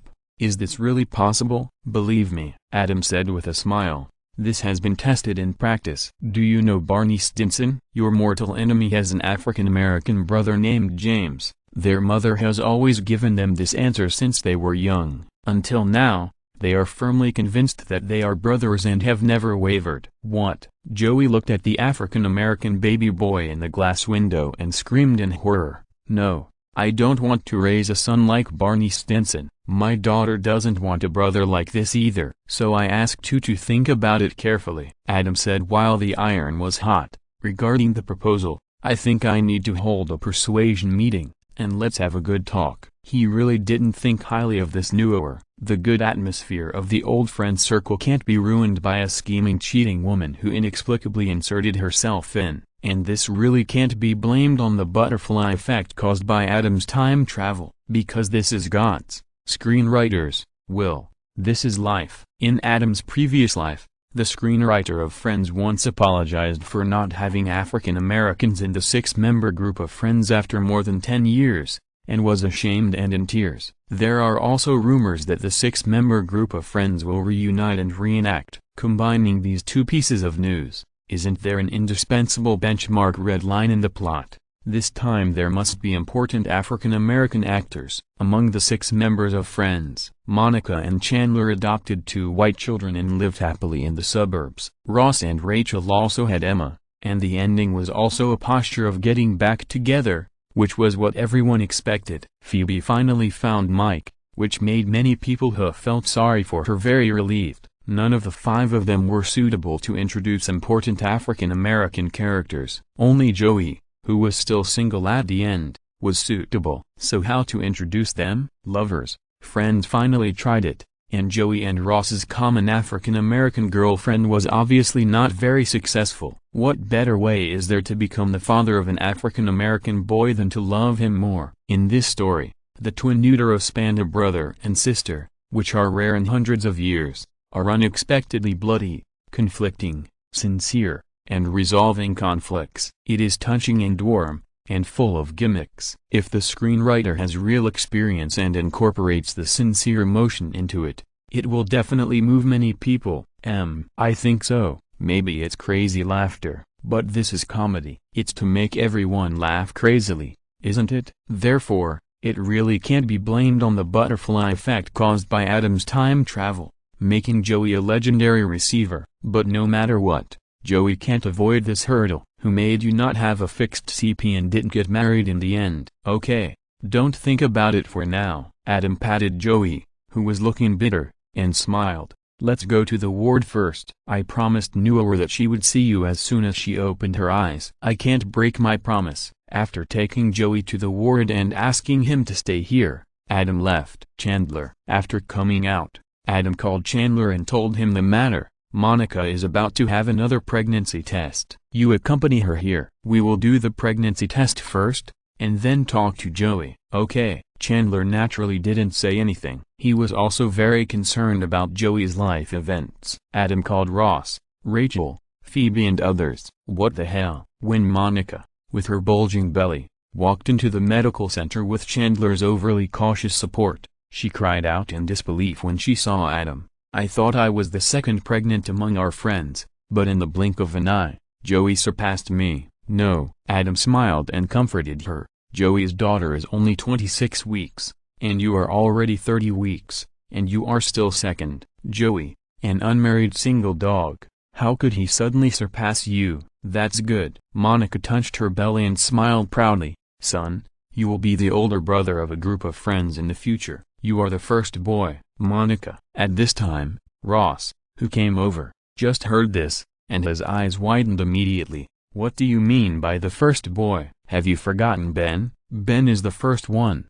Okay. Monica was stunned. Don't blame her. Adam immediately glared back. Monica is pregnant, and memory loss is a physiological phenomenon. Besides, she is not wrong. Although Ben is your son, you are not raising him. How many times can you see him in a month? It is normal that he is not included in our circle of friends. Ross, who is the biological brother among us. Chapter 670, Top Scumbags Family View Medical Center. Adam, Ben calls you uncle, too, Ross said dissatisfiedly. You can't treat him differently. No, Adam waved his hand. Those who call him uncle are treated the same. But Chandler and Monica's son calls him godfather. Then you can't blame him for treating him differently. How can this be considered treating differently? Monica also came back to her senses, touched her belly, and smiled proudly. My son is called Adam Bean. How can it be the same? Ross was speechless. Adam's mouth twitched. Here it comes. Here it comes. The thing Adam was most worried about finally came. This damned Michaelis naming method really makes Adam uncomfortable. That's right. Chandler and Monica's child is a son. At the moment of determining the gender, his parents named him Adam Bean without hesitation. As for the twins Jack and Eric adopted in the original time and space, Chandler and Monica don't need to adopt again, so they won't meet a silly pregnant girl named Erica. They don't need to thank her and name their daughter after her. The name Jack is taken from Monica's father Jack. Now it is used as the middle name. Therefore, the full name of this child is Adam Jack Bing. In fact, many parents in American TV series are reluctant to know the gender of their children at first. First to show that they like both boys and girls, and second to want a surprise. leave a suspense. But there are always exceptions. For example, in The Big Bang Theory, a third person named Rajesh who is too active and thinks he has participated in the whole process. When Bernadette went for a prenatal checkup, he just sneaked into the doctor's office, found Bernadette's prenatal checkup results, and took a very casual look. When the child's real parents learned the news, they were very crazy for a while, because when they thought that they didn't know it yet, but Rajesh knew it, they had no sense of surprise at all. As for Chandler and Monica's child, Adam was there to assist Dr. Montgomery during the whole prenatal checkup. Naturally, the gender of the child could not be hidden from Adam. When Monica and Chandler thought that Adam knew, they felt that there was no need to keep it a secret and not ask about the gender. And they really liked both boys and girls, because this child who was related to them by blood was not easy to come by. It was like a blessing from God, so how could they care about the gender? Besides, since they had one child, they could still have another one. Anyway, Monica made up her mind that while she was young, she would continue to drive dangerously in the future and have as many children as she could. For this reason, even during her pregnancy, when Chandler had to work and take care of her, she was already very tired, but she still forced him to get up early and exercise. Without a good body, the speed would not be fast, and it would not be dangerous, which of course was not acceptable. And with little Adam in her belly, in Monica's eyes, even Chandler had to take a back seat, not to mention her brother Ross's son Ben. Aunt Monica loved her nephew Ben just as much, but please don't ask her who she loved more between Ben and little Adam. VIP ward. Adam brought Monica and the others over, and then began to do an ultrasound examination for Monica. The little one is very healthy, Adam said with a smile, but Monica, you have to pay attention to your diet and follow the diet we have prepared for you. It is good to have a balanced nutrition, but don't overnutrition, otherwise the little one will be too big and it will be dangerous to give birth naturally. That's what I'm worried about. Chandler hugged Monica sideways. She has a big appetite now, and it's difficult to control. Adam, you also know Monica's previous record. It must be controlled. Adam warned, Monica, I know this is difficult for you, but everything is for the safety and health of you and the child, so you must hold back. I will. Monica looked painful, obviously thinking of the pain of holding back from eating. She was super fat, and once she started to eat, she was like a greedy snake, and she couldn't control it at all. This is not good for the baby in her belly and her. A mother is strong. I believe you can do it. While encouraging Monica, Adam secretly winked at Chandler, indicating that he should supervise well,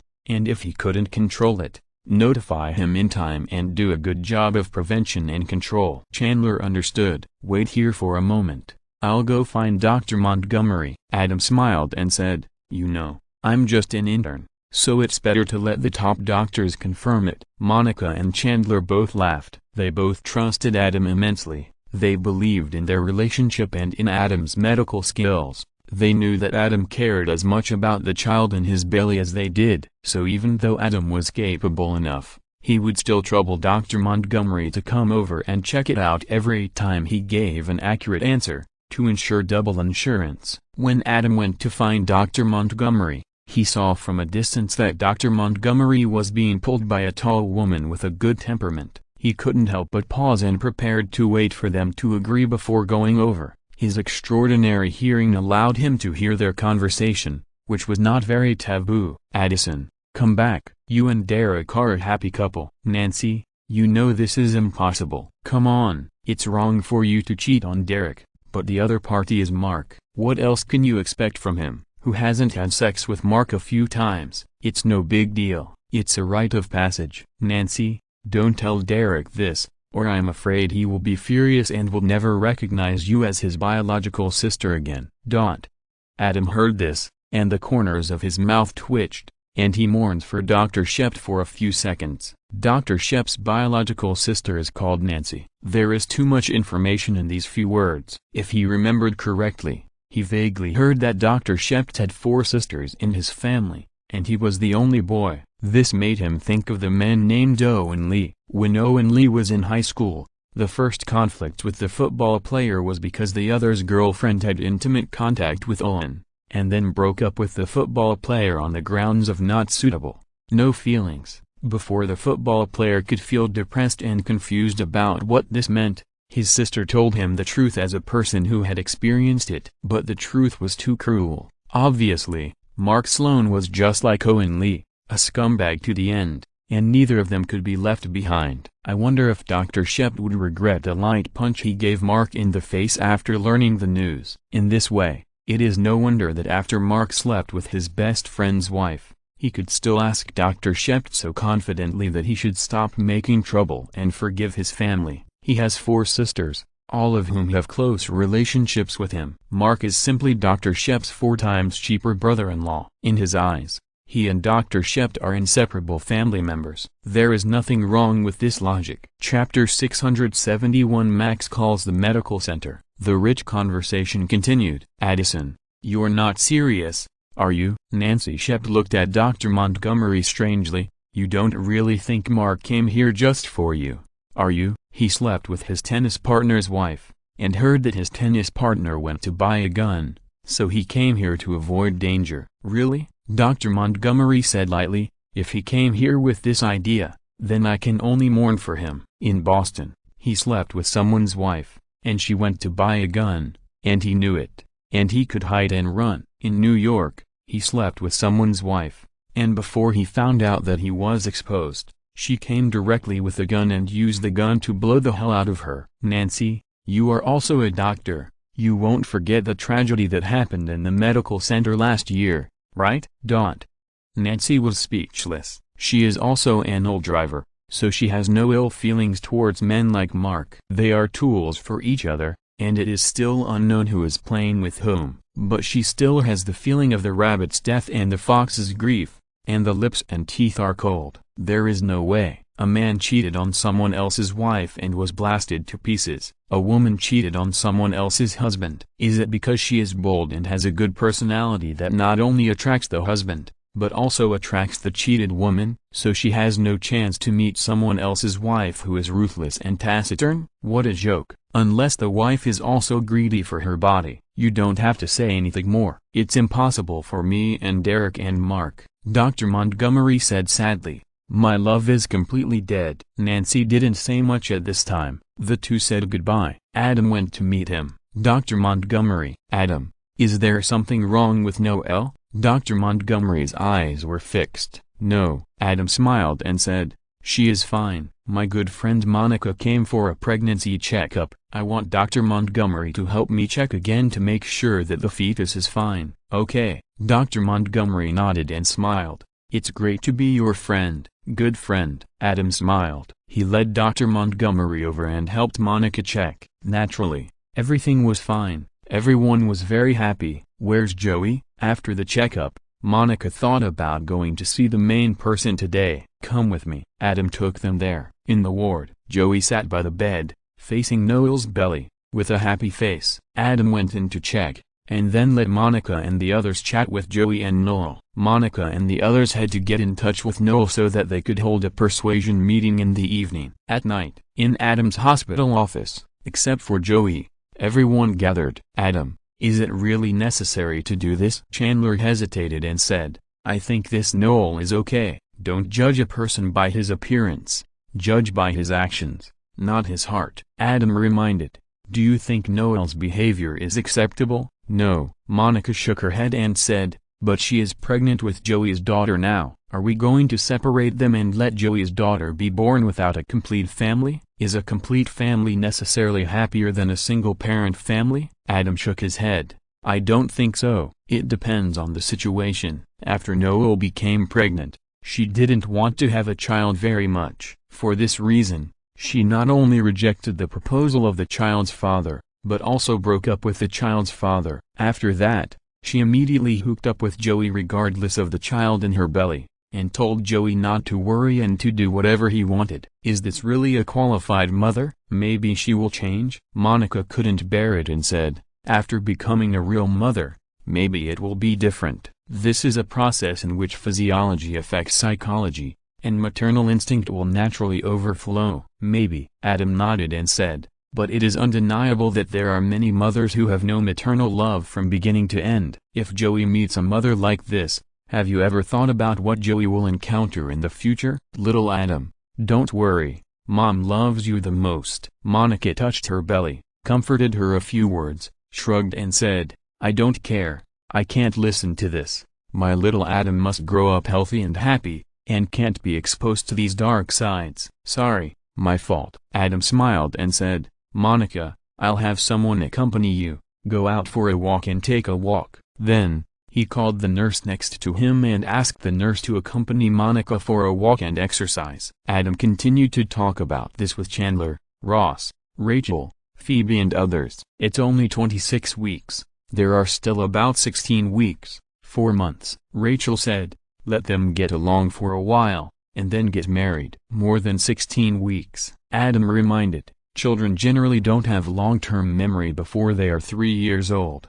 so Joey still has a lot of time. During this long period of time, if Noelle has problems, it will be exposed in daily interactions. But not everyone is Sheldon and remembers everything. Before a long-term memory, there is no problem that not having a complete family is not good for the child's psychology. Yes, everyone's eyes lit up. Joey has enough time. So now what we have to do is to make Joey not impulsive. Adam concluded, don't think that he must take responsibility immediately just because Noelle is pregnant with his daughter. You can wait a little longer. If this was a pure comedy world, Adam wouldn't have gone to such great lengths. Joey wants to get married, so let's get married. Anyway, flash marriages and flash divorces are not too casual in the comedy world. But this is a comprehensive world of American TV series and movies, and there are many perverted characters in it. What if this Noelle is a pervert like Juan, and Joey marries her?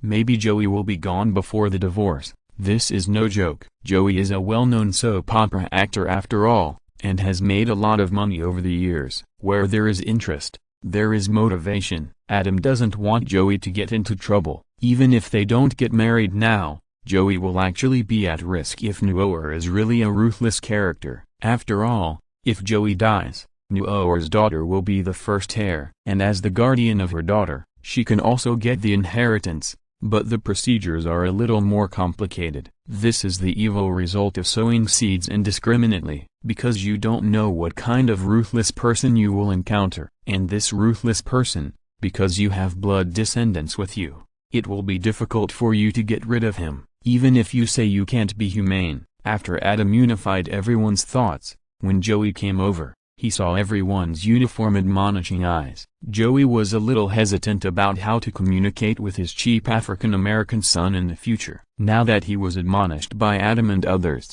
the idea of proposing marriage immediately was completely dispelled. In the end, they decided to get along first and see. Adam also told Rachel, Phoebe and the others to pay more attention in the future and secretly observe what this Noelle is like. Then wait for Juno to come and let her go to see it when there is a chance. If Juno agrees, then there is no problem. If not, then we can only try our best to stop it. If Joey really doesn't want to listen, then forget it. Joey is not Chandler after all. Adam can only try his best, but he won't try his best. When the admonition meeting was about to end, Adam received a call and asked Chandler and the others to continue. He took his mobile phone out of the office and came outside. A mysterious smile appeared on the corner of his mouth. He took a deep breath and answered the phone. Max, P.S. Thanks to the sea after the rain and book friend 140814135151660 for the reward. Chapter 672 Max's Proposal. Medical Center. Adam received a call from Max and instantly entered the acting state.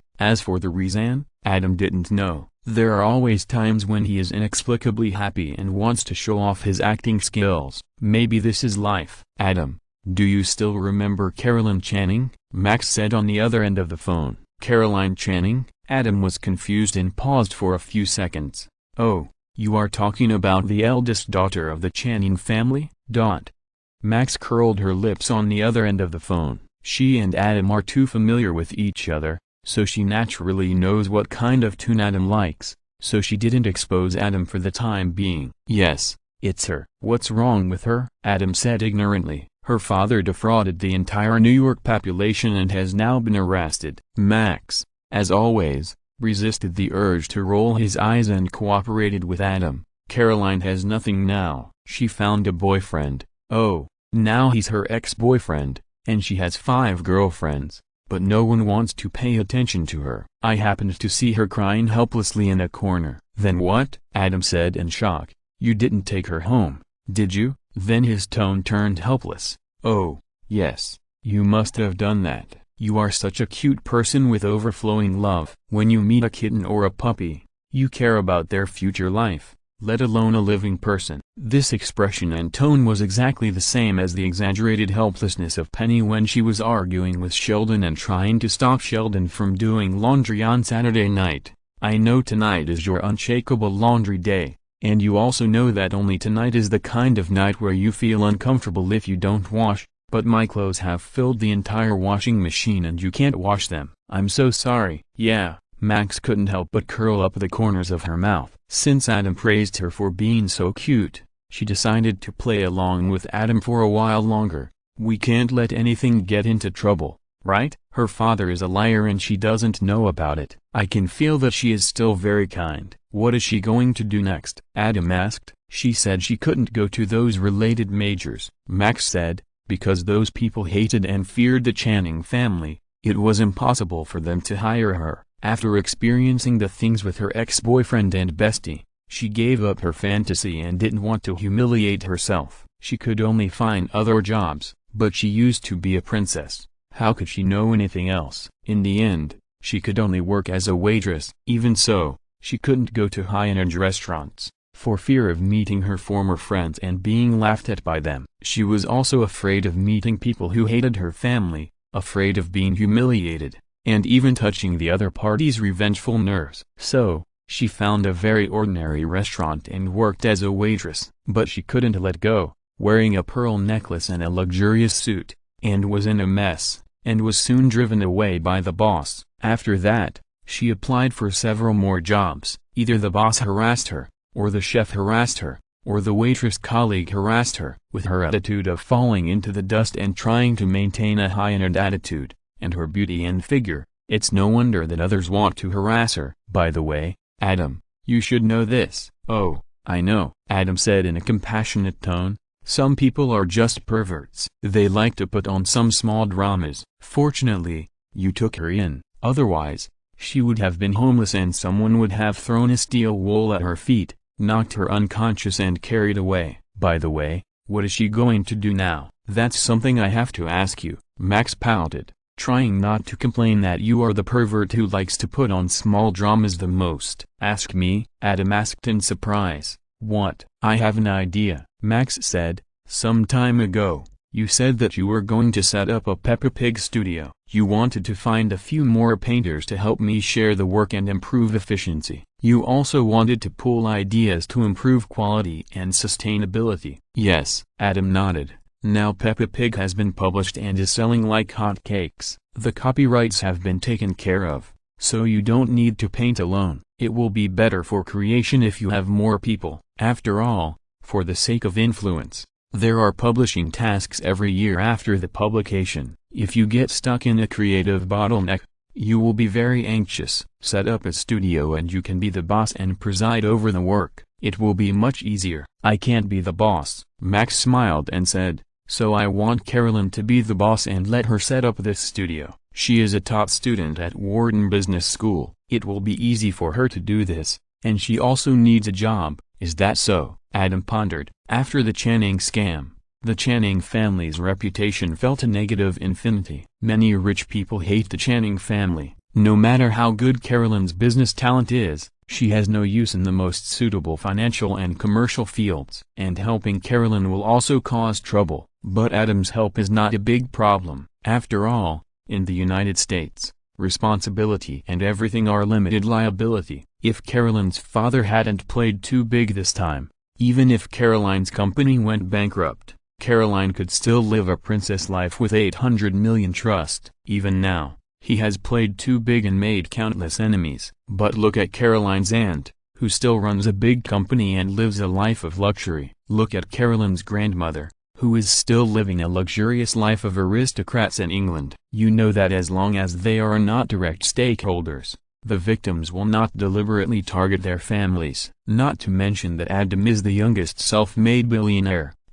Even Carolyn's grandmother went bankrupt in the end, and it took several years. It was not known whether it was a belated revenge by the rich people who hated the Channing family, or, without the Channing family, the biggest pillar, and the deterrent power, the lonely and weak old lady was secretly emptied of her family assets by the housekeeper and the financial investment manager. Adam was more inclined to the latter. Therefore, even if Adam helped Carolyn casually, as long as he did not go too far and did not do something that would make Carolyn turn over and slap everyone's face just to make the beauty smile, others would only see Adam as the youngest billionaire, and would only envy Adam for having such a fortune at such a young age, and secretly wish Adam did not know how to restrain himself. Sooner or later, Adam would be like them, sighing that he was old and crying silently at this moment, and would not become an enemy of Adam for such a thing. Moreover, it was appropriate to let Carolyn help Max set up a studio.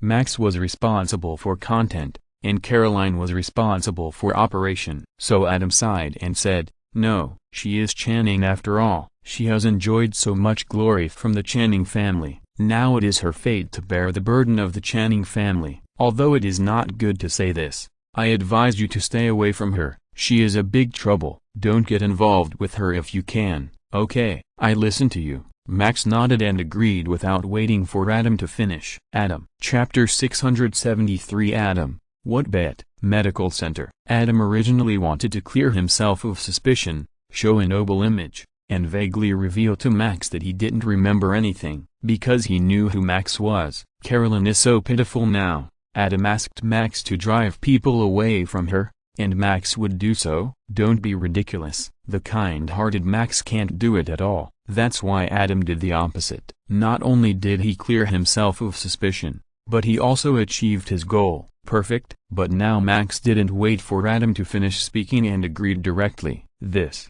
is so embarrassing." "It's obvious." Max saw through Adam's little thoughts and directly turned the tables. "You are doing the opposite, so I will follow you and not rebel at all. Let's see how you do it." It's also Adam's own fault. He has played too many routines with Max in the past few years, so Max is now too familiar with Adam's little thoughts in this regard. After all, just like those action movies, no matter how they change, they still remain the same. At this time, Adam has two choices. One is naturally to continue talking, because anyway, the kind-hearted Max can't do that kind of thing. No matter how fierce she says it, it's useless. In the end, we still have to follow the path Adam envisioned. But now there is a problem. That is, Max knows Adam's thoughts, and she also knows that he knows that she knows his thoughts. If we still do this, it is obvious that we are forcing her to agree even if she doesn't agree, although there are such scenes in the small theater they cooperated with. But now in this situation where newcomers are added to the big drama, it is a bit disrespectful to her. So, Adam chose another way. Adam smiled and said, "Max, maybe I am too sensitive. It's all because of this damn capitalist thinking that makes me less and less consider human nature." As he said that, he put on a big mouth. Lin Wanyu told Liu Xiaobu's girlfriend Annie in advance that Liu Xiaobu was going to break up with her, and then found out that the person Liu Xiaobu cheated on didn't like men, and Liu Xiaobu was not going to break up with Annie. Lin Wanyu's classic smile. "Anyway, what I mean is that you have your own opinions. Why do you have to listen to me? Come on, I am an inhuman capitalist. What do I know? Do what you want to do. Don't pay attention to me." That's right. Adam wisely chose to admit his mistake. After knowing that Max knew that he knew that she knew that he knew, there was no way out of confrontation. Win-win is the best solution.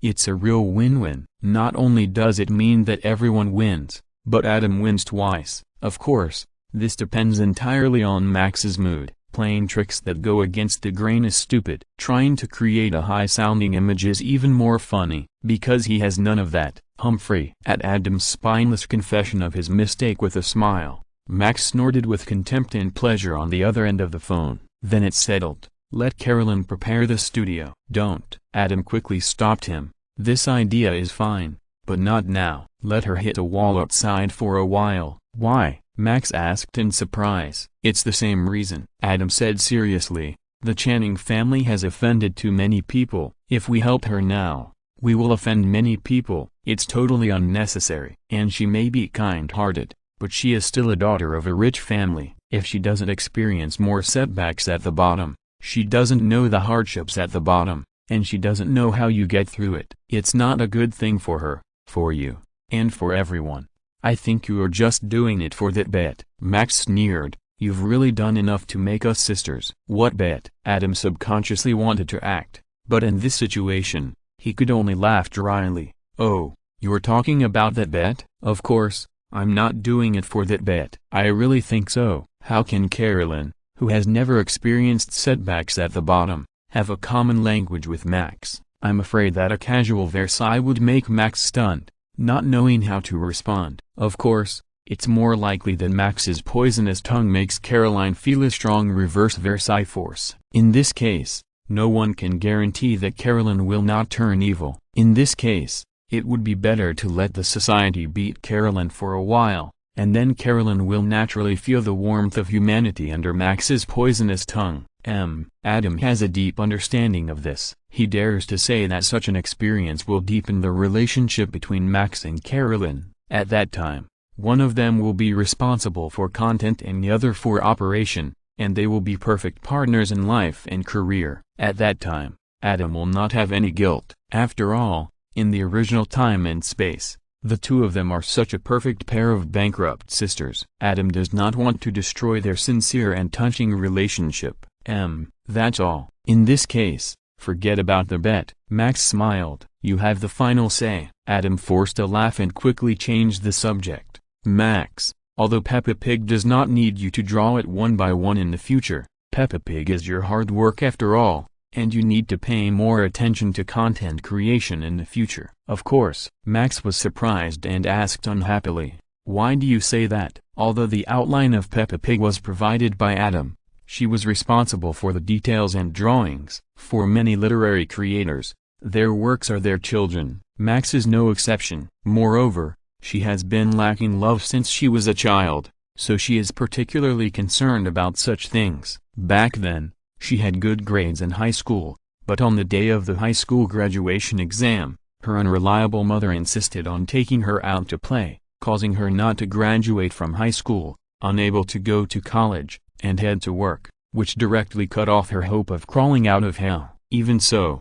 she did not blame her mother, and never regretted not taking the exam. She also said that day was her happiest day, because it was the first time her mother took her out to play. How much love is lacking, for her. Peppa Pig is her daughter. If Adam hadn't said that setting up a studio would be better for Peppa Pig, she would have wanted to draw slowly by herself, carefully crafting and doing her best. Adam's reminder of such a matter of course naturally made her feel a little unhappy. Adam coughed lightly. What I mean is that no matter what industry you are in, if you want to be at the top, you must keep your original intention, or the heart of Tao. Creating children's books requires enough childlike innocence and interest. You are the main creator, so you naturally have to maintain this childlike innocence and interest. Only in this way can you understand the minds of children. And to do this, the code of conduct and the like must be synchronized with the children and set a good example. For example, you must listen to adults. Children must be honest and trustworthy, and what they promised must be fulfilled. In short, it's all for Peppa Pig to be better. Puff. Max burst into laughter. Ha ha ha. The grudge just now completely disappeared. Adam is still the same Adam. She thought too much. He. Adam laughed on the other end of the phone. There is nothing we can do, as long as Max is happy. Chapter 674. After Carolyn's Pink Diamond adventure call, Adam said goodbye to Joey and the others and went to Max's apartment. There was no conversation that night. 1,000,000 words were not omitted here. After all, this is a pure love novel, and Adam is not the kind of vulgar person who is anxious. The main reason is that Adam and Sheldon are good friends. He learned something from Sheldon and subconsciously formed a subconscious. That is, without signing a clear informed consent form. Even if the other party verbally agrees, it is absolutely not allowed. because there are too many traps in the world. But fortunately, Adam did not encounter the dilemma of Sheldon being kissed by Amy. Think about it, not everyone can let go. There are even fewer people like Max who drive away when they disagree. And the conditions of the bet were not triggered at all. Max did sympathize with Carolyn's experience. She was kind-hearted and was willing to provide Carolyn with help within her ability. But this does not mean that Max has recognized Carolyn as a sister. Of course, Adam is a serious person and does not care about these things. Therefore, Adam just talked to Max about things that were not easy to say on the phone. That's all. Then, in the morning, after saying hello to Carolyn, who had red eyes due to not getting enough rest after working the night shift, Adam left Max's apartment to go to work. In the blink of an eye, another week had passed. That night, what's wrong with her? When Adam came over,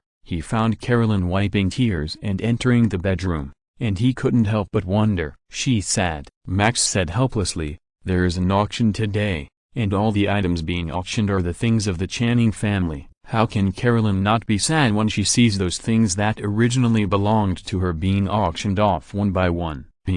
Adam laughed and said, "It's better to spend money to avoid disaster. Logically, those things are not hers. After all, many of them were bought for her by her father with the money he cheated." "Yeah," Max nodded, "I knew the Channing family was rich before, but after watching this auction, I know what real wealth is. It's simply rich as hell. It's too exaggerated." "Not surprising," Adam shrugged and said, "they are the masters of this country." "I'll tell you a good news. Now is a good opportunity for you to take advantage of the situation." Max glanced at the bedroom and teased, "I'm not that kind of person." Adam was unmoved. "Do you like pink diamond?" Max glanced at him. "No. What's wrong?" Adam's heart moved. "Don't like it?" Max's eyes widened. "Pink diamonds are so beautiful, don't you like them?" "Diamonds are worthless." Adam smiled. "It's just a single crystal formed by carbon under high temperature and pressure. It's no different from carbon in essence,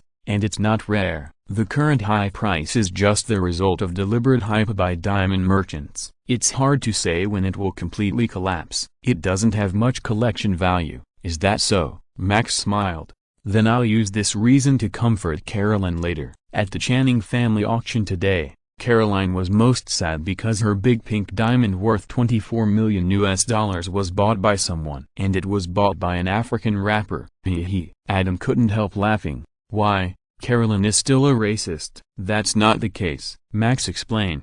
"Caroline said that the African rapper didn't understand these things at all. Who knows how he would ruin her pink diamond if he bought it back, and the probability of this is very high." "Then you can talk to her." Adam smiled playfully. "I know what will happen to her pink diamond." "You know? How?" Max asked curiously. "The pink diamond will be embedded in the middle of the forehead of the African-American rapper, just like Vision in Marvel Comics." Adam laughed, because he has already booked Dr. Mark Sloan, the top plastic surgeon in our hospital, to perform the surgery on him. Puff. Max sprayed water directly. "No way." "Can you play it like this?" "That's how you play it." Adam sighed. "In 2 weeks, we will finish our 1-year internship, take the residency exam, and become a formal resident. In this year, I have seen a lot, and I have read countless medical books. But I still can't face everything calmly, because this country is too magical. There are always strange people and things that people can't figure out even if they break their brains. In just these few weeks,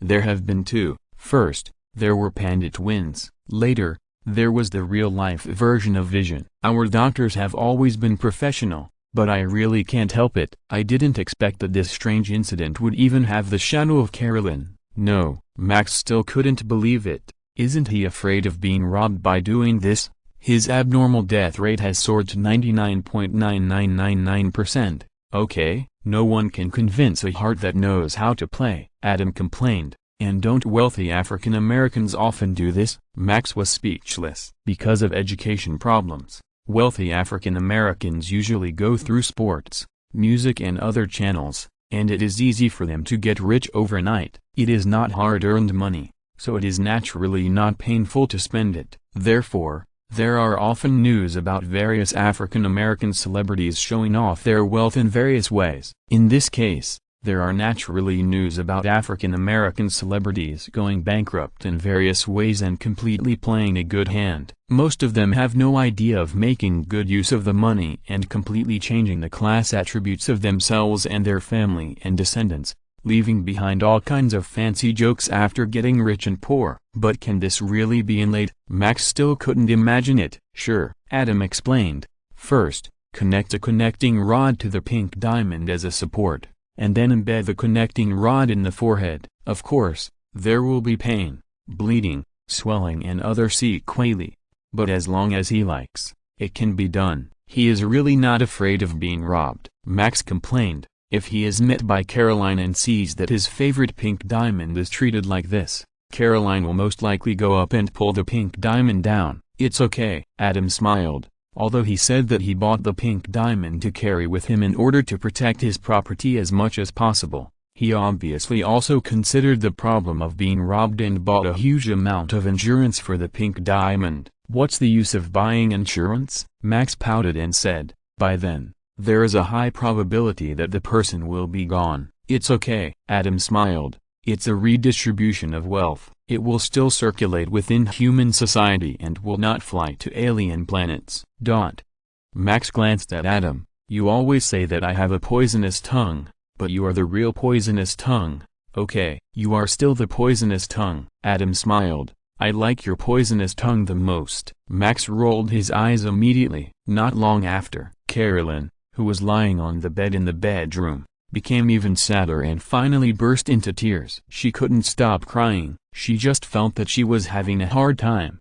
P.S. Thanks to Alex's soup for the reward. Chapter 675 Conjoined Twins. The next day, medical center. Dressing room. Adam, ask me a few questions, Christina shouted as she saw Adam come in.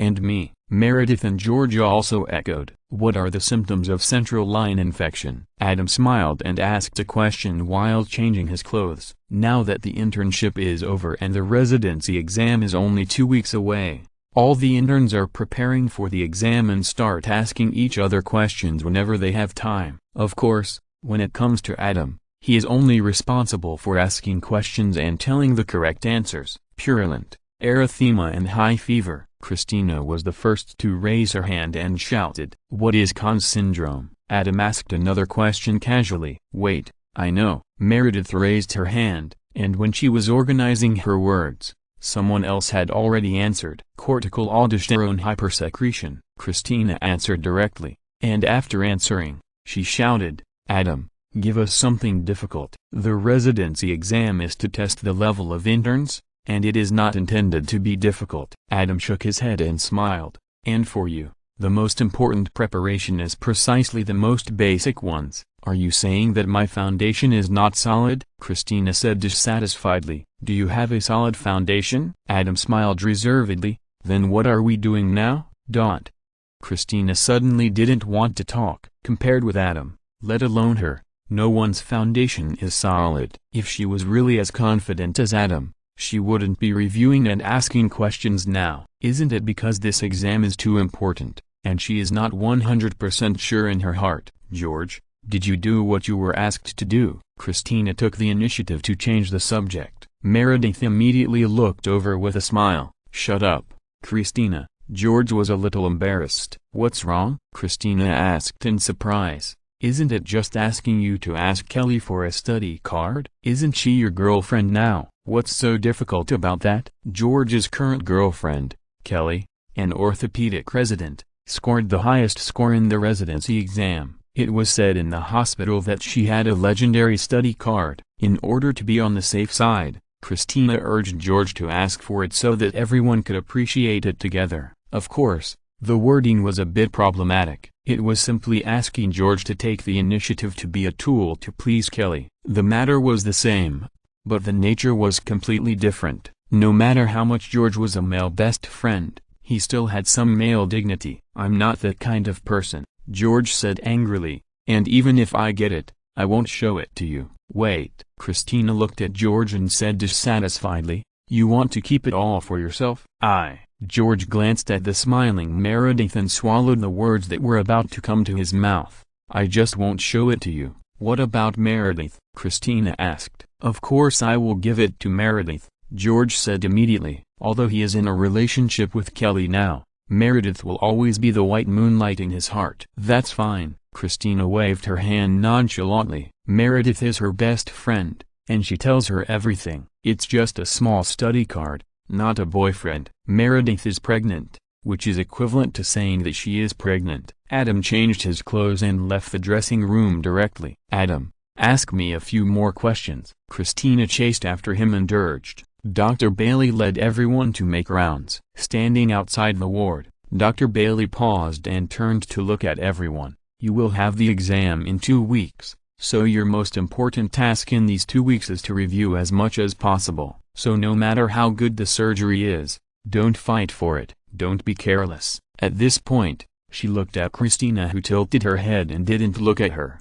Believe me, even if you have performed some amazing surgery in the past 2 weeks, it is not as bad as failing the exam and losing at least 1 year. And think about it, if you fail, you will probably have to follow your former colleagues in front of those new rookies, just like them, and listen to their orders. Of course, unless you are sure of winning. At this point, Dr. Bailey glanced at Adam. We know, Dr. Bailey. George and Meredith's faces became serious. They felt a little uncomfortable when they thought about following their former colleagues, even if the senior doctor was Adam. What was even more terrifying was following Christina and listening to her orders and comments. Christina is famous for her professionalism and ruthlessness. If something goes wrong, she will definitely scold in public without thinking. If something like that really happens, to quote a classic saying, this place can't be lived in, this life can't be lived in. Very good, Dr. Bailey smiled meaningfully. I hope you can do what you say. The test starts from now. Remember what I said. As she spoke, she took the lead in pushing the door and entering the ward. Then, everyone's eyes lit up, but they saw a pair of identical white men, wearing the same patient clothes, leaning against each other. Really leaning against each other. Behind the patient clothes, there was a seamless back. Dr. Duncan, you are in charge. Dr. Bailey checked and said a few words to the conjoined twins. After sweeping her eyes over the people who were looking at her eagerly, she directly assigned Adam as the attending physician. Yes, Dr. Bailey. Adam smiled. Dr. Bailey. Christina couldn't bear it anymore and raised her hand directly. These are 2 patients. I think Dr. Duncan needs help. I can assist. I knew I was talking in vain. Dr. Bailey rolled his eyes. Dr. Duncan, what do you say? Do you need help? I can do anything. Adam smiled. Okay then. Dr. Bailey nodded and said, Dr. Yang, as you wish. This operation requires enough doctors anyway. Dr. Bailey, George and Meredith couldn't bear it anymore. You 2 come out with me. Dr. Bailey glared at them and didn't give them a chance to speak. So many patients need doctors. Won't you let me take care of them one by one? Don't forget your identity. You are still interns now. George and Meredith immediately stopped fighting. They didn't have Adam's strength and Christina's rebellious spirit. However, Dr. Bailey said that he didn't let them be responsible for so many beds in the end, but only gave them a very leisurely bed-taking task each, so that they could focus on reviewing. She silently took care of all the other bed management work. Adam and Christina, who stayed in the ward, looked at each other, both eager to try. This was a rare operation to separate adult conjoined twins. End of this chapter. Thank you very much for reaching the end. Don't forget to like. Looking for more exclusive content and immediate access? Subscribe to our Patreon. Remember, every like, subscription, or donation encourages us to continue. Thanks to everyone. See you in the next video.